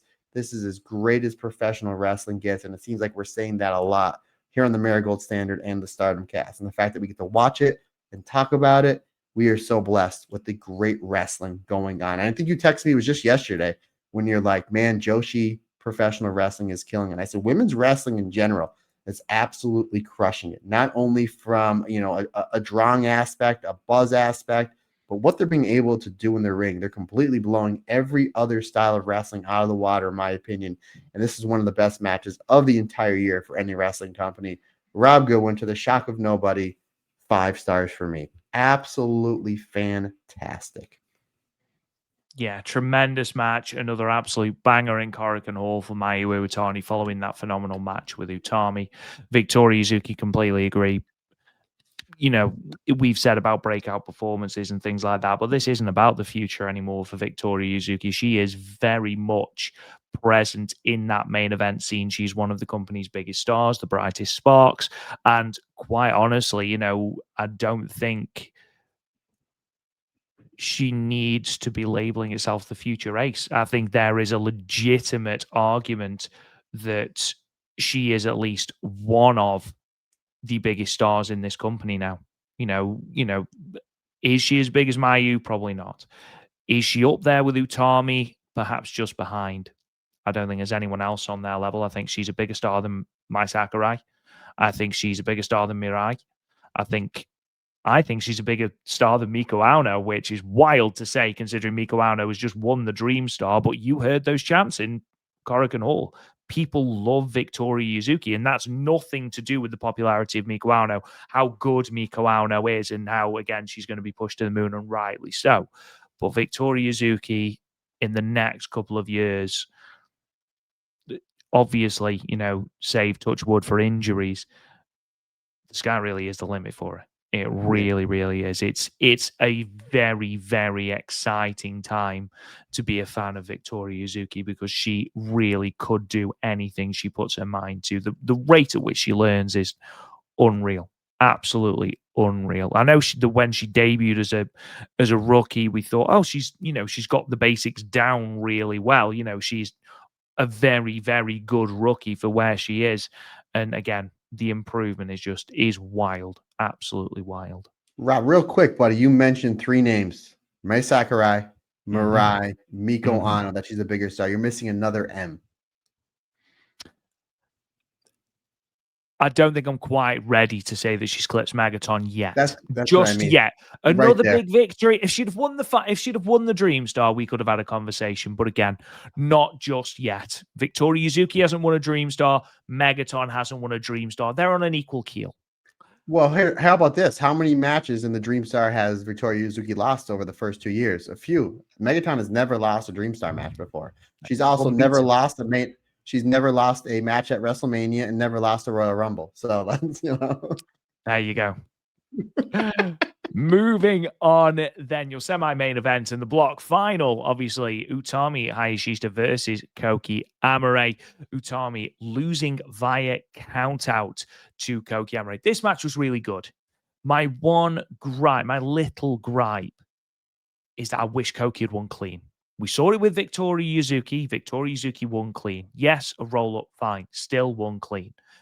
I think Koki Amare would have benefited massively from getting a clean win. Yes, she won. Yes, she still has a claim for that red belt, but I think a definitive win when you are, you know, Marigold have made no secret of the fact that they are going to push Koki Amare. They see her as a star, and you know, you already talked about on the show from the 7th that aura that she shared with Utami. I think she would have benefited from hitting the Amethyst Butterfly and winning. But that's just me. It's still a good match, still a very good match. But does Utami really lose that much from taking a pinfall from Koki? I don't think she does. Not only that, but my other little nitpick is this went about 10 minutes. I wish it went 12 or 13. But I totally agree with Koki getting the clean win with the Amethyst Butterfly. And here's the deal, right? And again, if you're watching on YouTube, I'm Italian, so I talk with my hands quite a bit. That's why you see me sometimes. You see me a lot of times hit the microphone because I'm always flaring my arms. So okay, say Koki beats Utami, right? And she's like, I want a title shot. But we know Miko Ano won the tournament, right? She's rightfully earned her shot to challenge for the red belt champion. But it might not be Utami just yet. Utami, Koki Amare says, I pinned you in the middle of the ring. I want a title shot before Sumo Hall. So now with Koki pinning Utami clean in this tournament, knocking her out of the block, you took Utami from here our Koki from here to here. So now you built her up even more. And then when Utami beats her, where does that put Utami? Over here. So you have Utami get her win back in a clean form after she put her over clean here. And then what you do is before the main event, you have Miko Ano come out on commentary to call all the action. And then once it's over, Miko Ano comes in the ring, red belt's up there. Miko Ano's all fired up. Utami just had this, 17, 18-minute war with Koki Amare.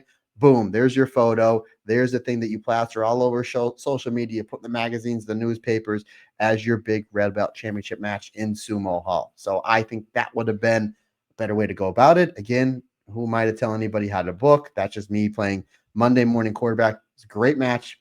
3 3/4 stars for me. Excellent stuff. Just the aura of these two on the entrances alone. And then you get like a really, really terrific match. But very much like the Mirai versus Chan Yoda match. It was a terrific match that all of a sudden went to the outside and never found its way back into the ring. And I was just, maybe I'm just greedy because I know what these two can do together. And I thought we were going to get a second match because I thought Kogi's going to pin her clean and then we're going to get that rematch for the red belt.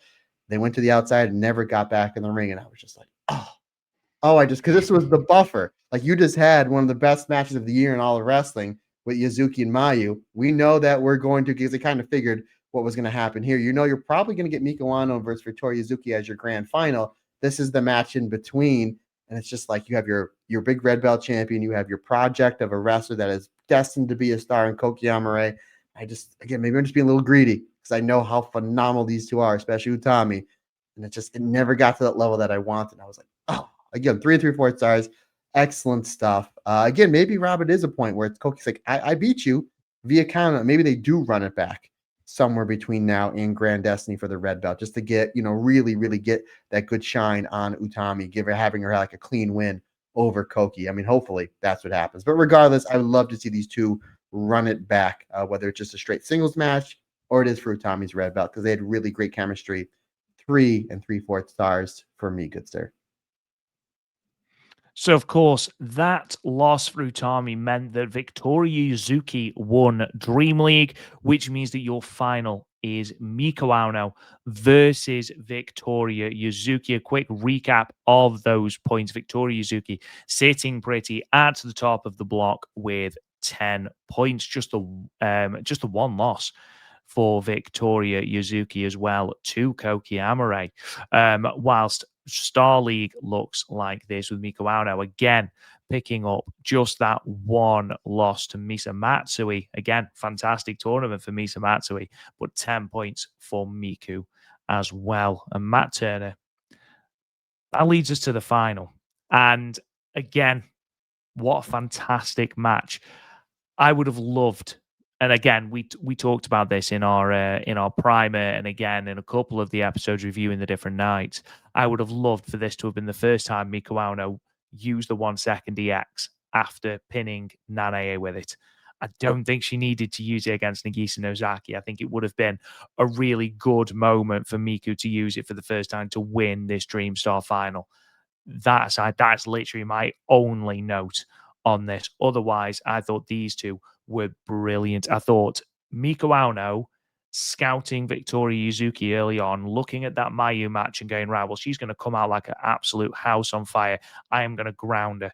I am going to make sure that she can't build up that head of steam. And it becomes then, especially towards the end, a story of resilience and trying to survive for Victoria Yuzuki. And ultimately, just that 1, 2, 3 punch that Miko Ano delivers is just, you can't survive that. Victoria Yuzuki again puts in a wonderful performance, but Miko Ano has been portrayed as such a goddamn killer during this tournament. She's been built so well during this tournament. A great final match, really good.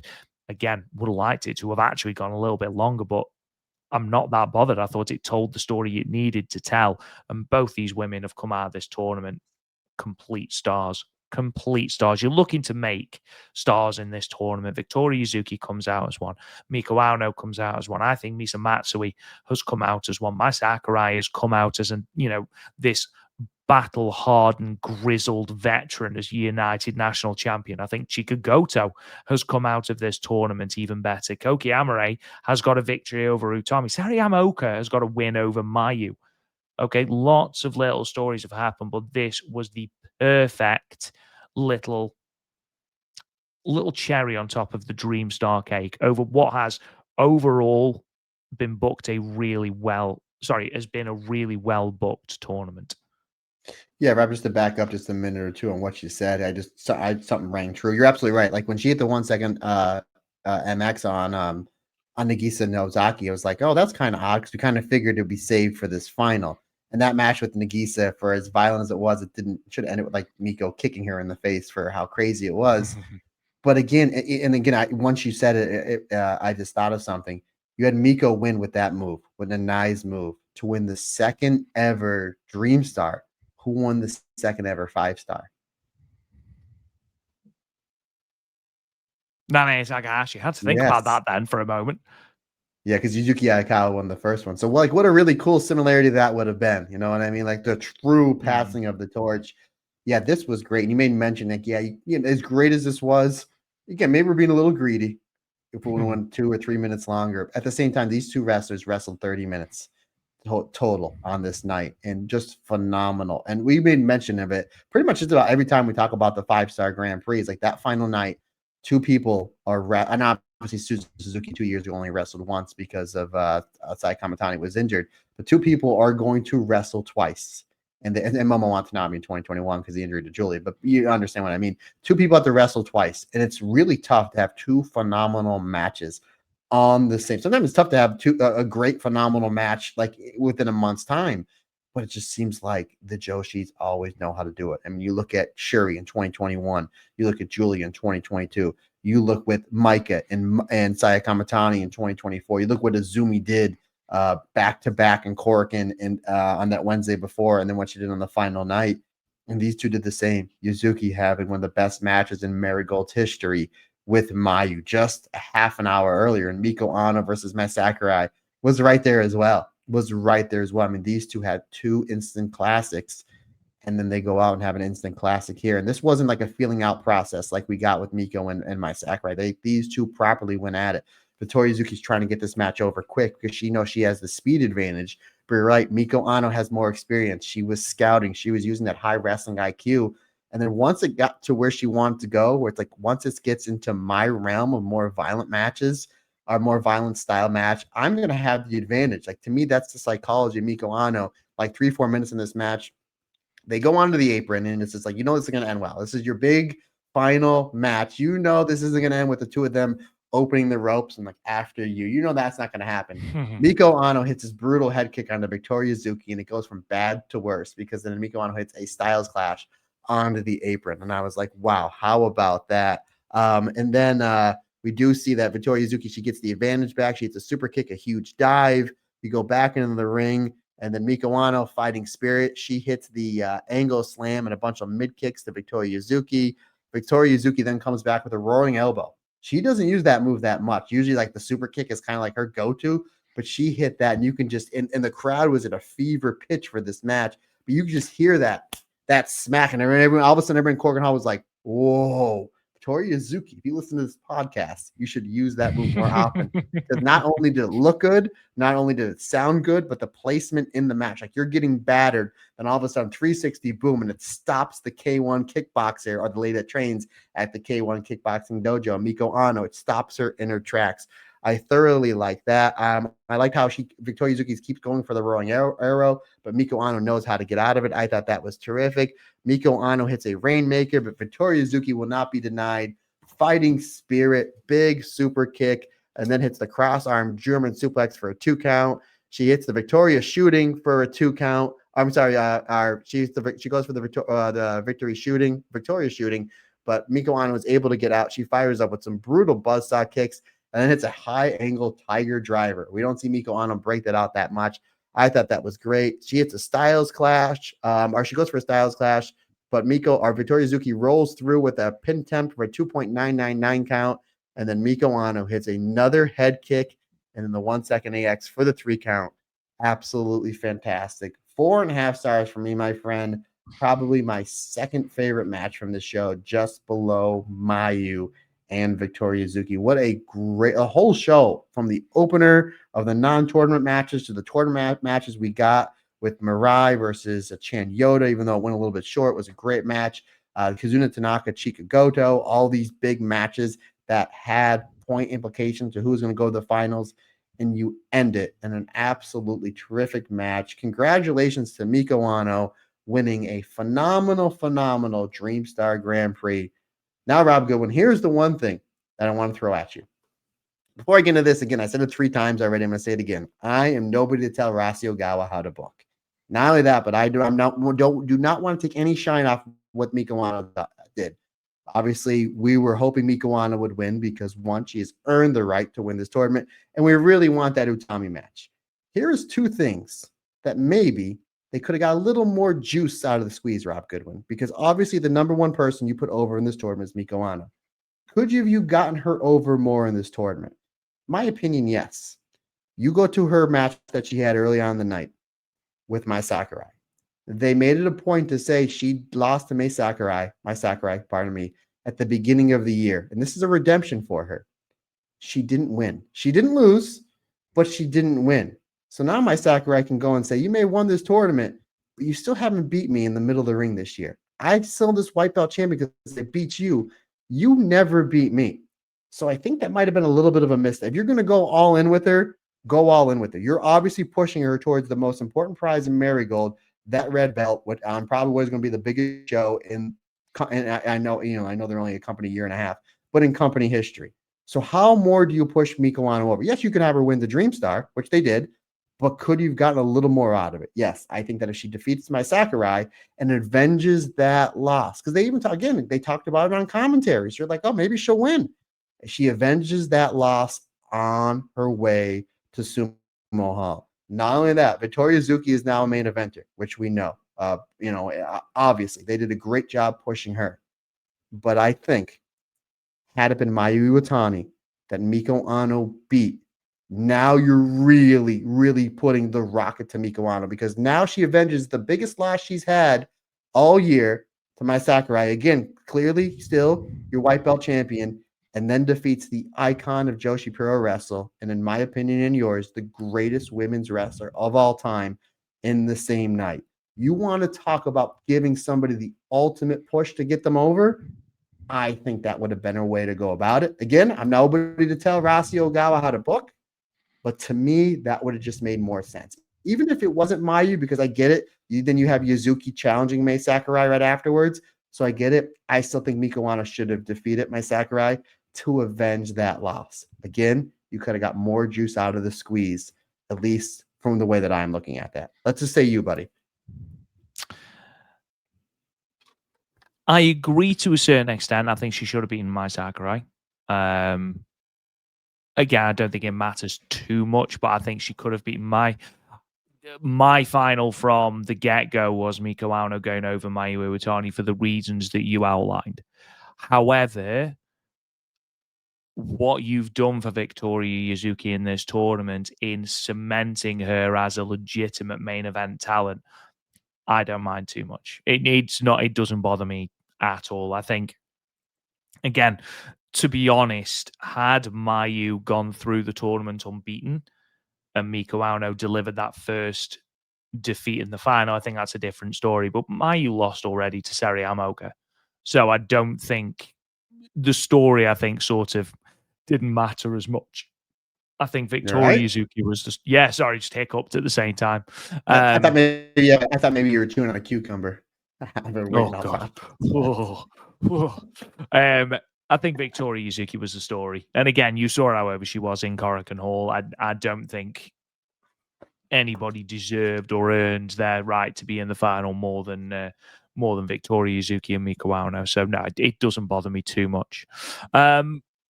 Something that obviously I do just want to talk to you about before we go into the likes of the Julia, the gays at Julia, and the cards coming up on the 20th and the 21st and the 23rd. We did have awards given out at the end of this show. Obviously, the winners and the runner-up were non-negotiable, as we did for the 5-star. I'm intrigued to know your thoughts on these.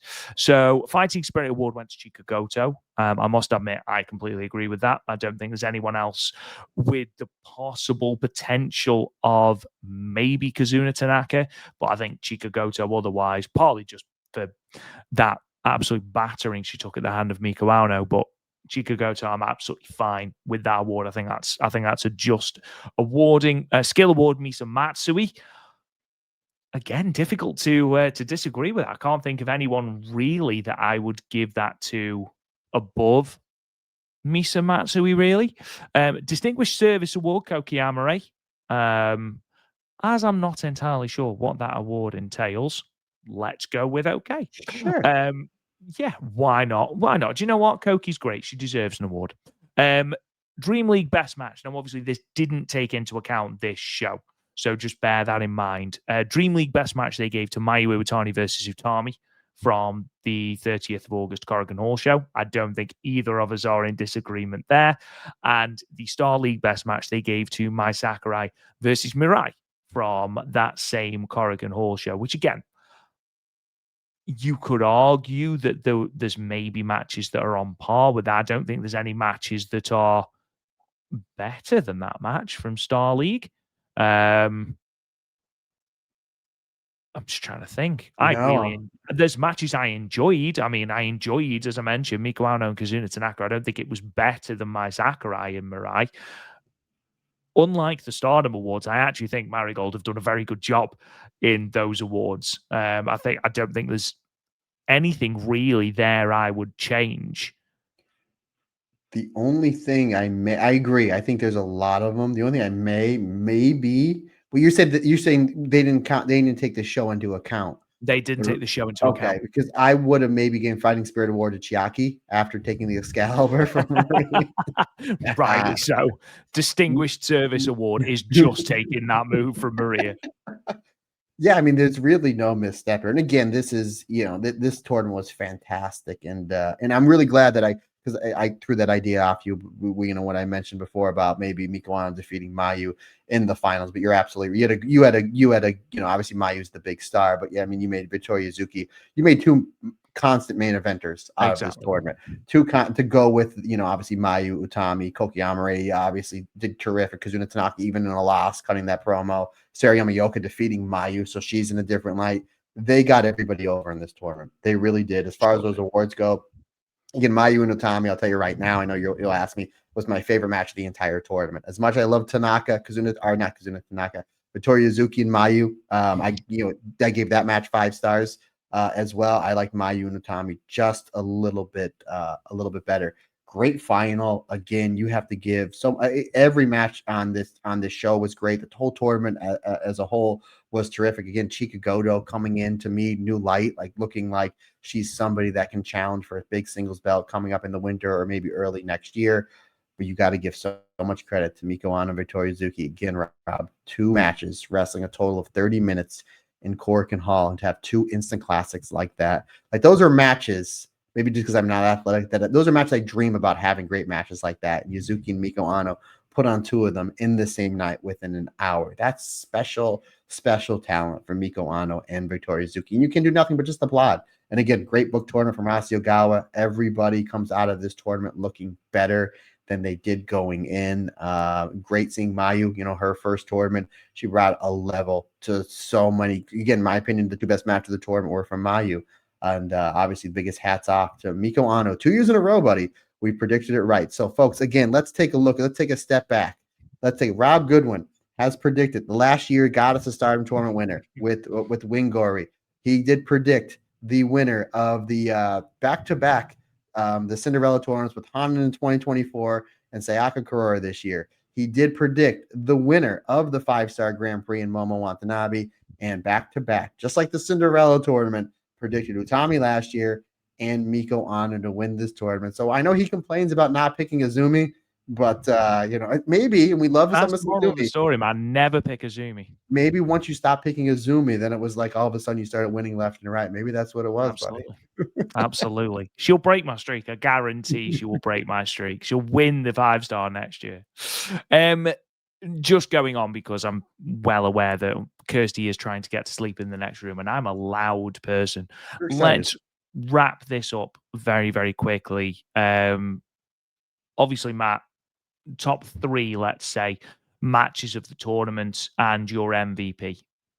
Starting at number 3, the final, Miku Ano and Victoria Yuzuki. Number Yeah. 2, Yuzuki and Mayu. Number 1, Mayu and Utami. My MVP of the tournament was a clear Utami going into this final night. And you know me, I love Utami. It was her birthday the other day. Happy birthday.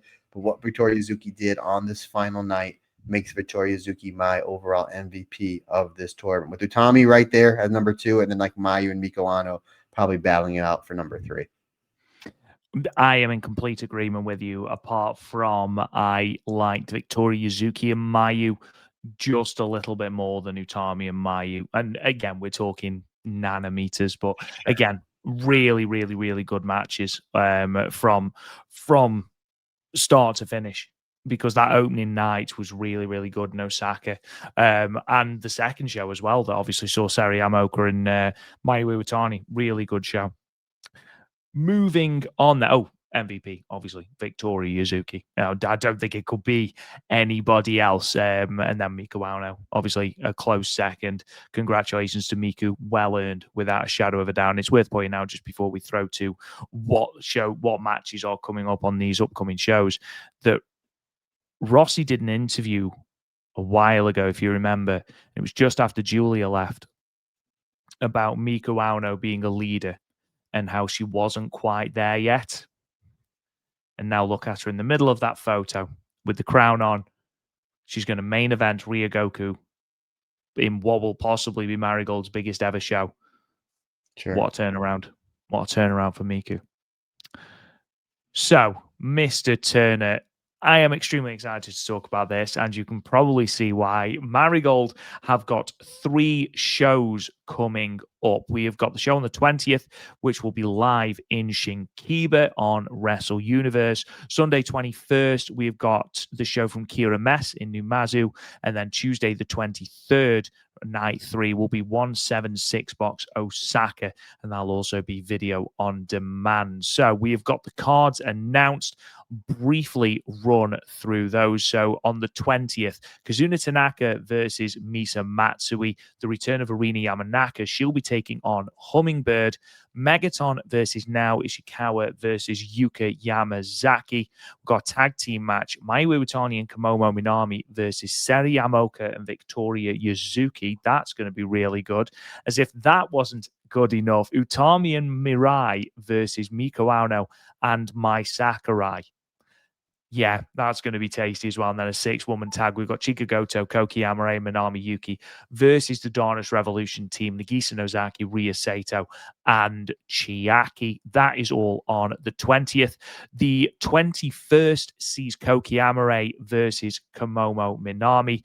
We've got Kazuna Tanaka in singles action against our Lord and Savior Megaton. And then a 3-way match, Hummingbird, Nao Ishikawa, and Yuki Yamazaki. It's a 5-match card, 2 main events, Mayu Iwatani, Mai Sakurai, and Chan Yota versus Utami Hayashishita, Chika Goto, and Minami Yuki. And we've also got an 8-woman tag, Miku Ano, Mirai, Seri Yamaoka, and Victoria Yuzuki against the Darkness Revolution.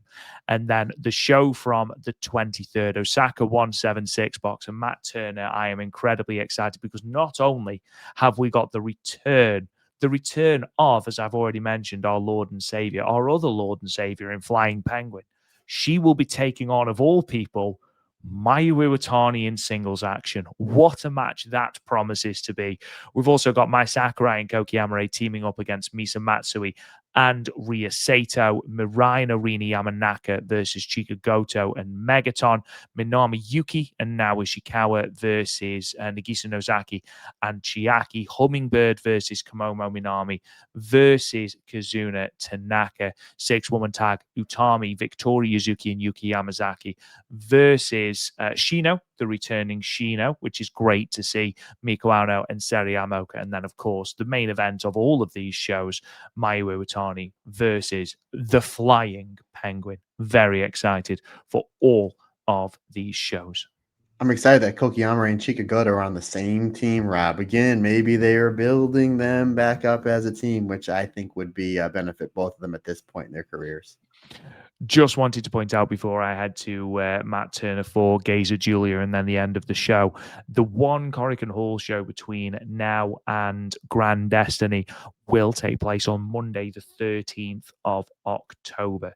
So expect a lot of movement, as that is only 2 weeks before Grand Destiny. So I imagine if we are going to get Mayu Otani versus Io Sky, that will be where we get it. I imagine that's where we'll get the announcement. Matt Turner, that being said, there is one thing and one thing left to do only of this podcast, and that, of course, is to gaze at Julia. Not much of a gaze, another glimpse, maybe a double glimpse, because we have a backstage segment with Julia and Kiana James as basically BFAB is running her mouth, and Julia says, that's okay, you can run your mouth as long as you back it in the ring. That sets up a match between Kiana James and BFAB. Match never happens as Julia comes out and beats the crap out of BFAB. Thus, Michin comes in the ring with a kendo stick, runs off Julia. Julia just happens to drop the U.S. belt in the middle of the ring, and then Michin, also known as Miem, basically holds up the belt as Julia is very upset that she left her prized possession in the middle of the ring. My guess setting up a tag match this Friday on SmackDown with Kiana James and Julia versus Mia Yim and B-Fab. So that is it. Julia, she had her match last week, Rob. She's good until Christmas, She gets the Absolutely. Absolutely. She won't wrestle again until the Japan Super Show now. Ladies and gentlemen, that does bring us to the end of the Marigold Standard. Thank you to all of our listeners. You are all fantastic. If you haven't already subscribed to the podcast, subscribe wherever you get your podcast. If you can, leave us a 5-star review and a comment. It takes mere seconds, and it's a free way to really help the podcast out. You can also find us on Patreon, patreon.com/StardomCast, where you can find all of our archived episodes, whole load of bonus content, literally hundreds of hours of bonus content, as well as all of our show reviews and previews. You can find us on social media at the Marigold Podcast, unless, of course, it's Instagram, Threads, or Blue Sky, in which case it's Talk Joshi. You can find me on Twitter at Real Rob Goodwin. Matt Turner, sign us off, good sir. Folks, questions, comments, suggestions, anything you need from me, Matt Turner OF on the Instagram and the Twitter is the easiest, bestest, and fastest way to get a hold of me. Or you can shoot me an email. The email address is thestardomcast22@gmail.com. Folks, that's going to wrap it up for another fantastic edition of the Marigold Standard. Let us know who your MVP is in some of your top matches from this fantastic Dream Star. But we greatly appreciate your support. Can't do without you. It's like I always say, it's just not my podcast. It's our podcast. Because we're all together. Everybody's different. Everybody's special.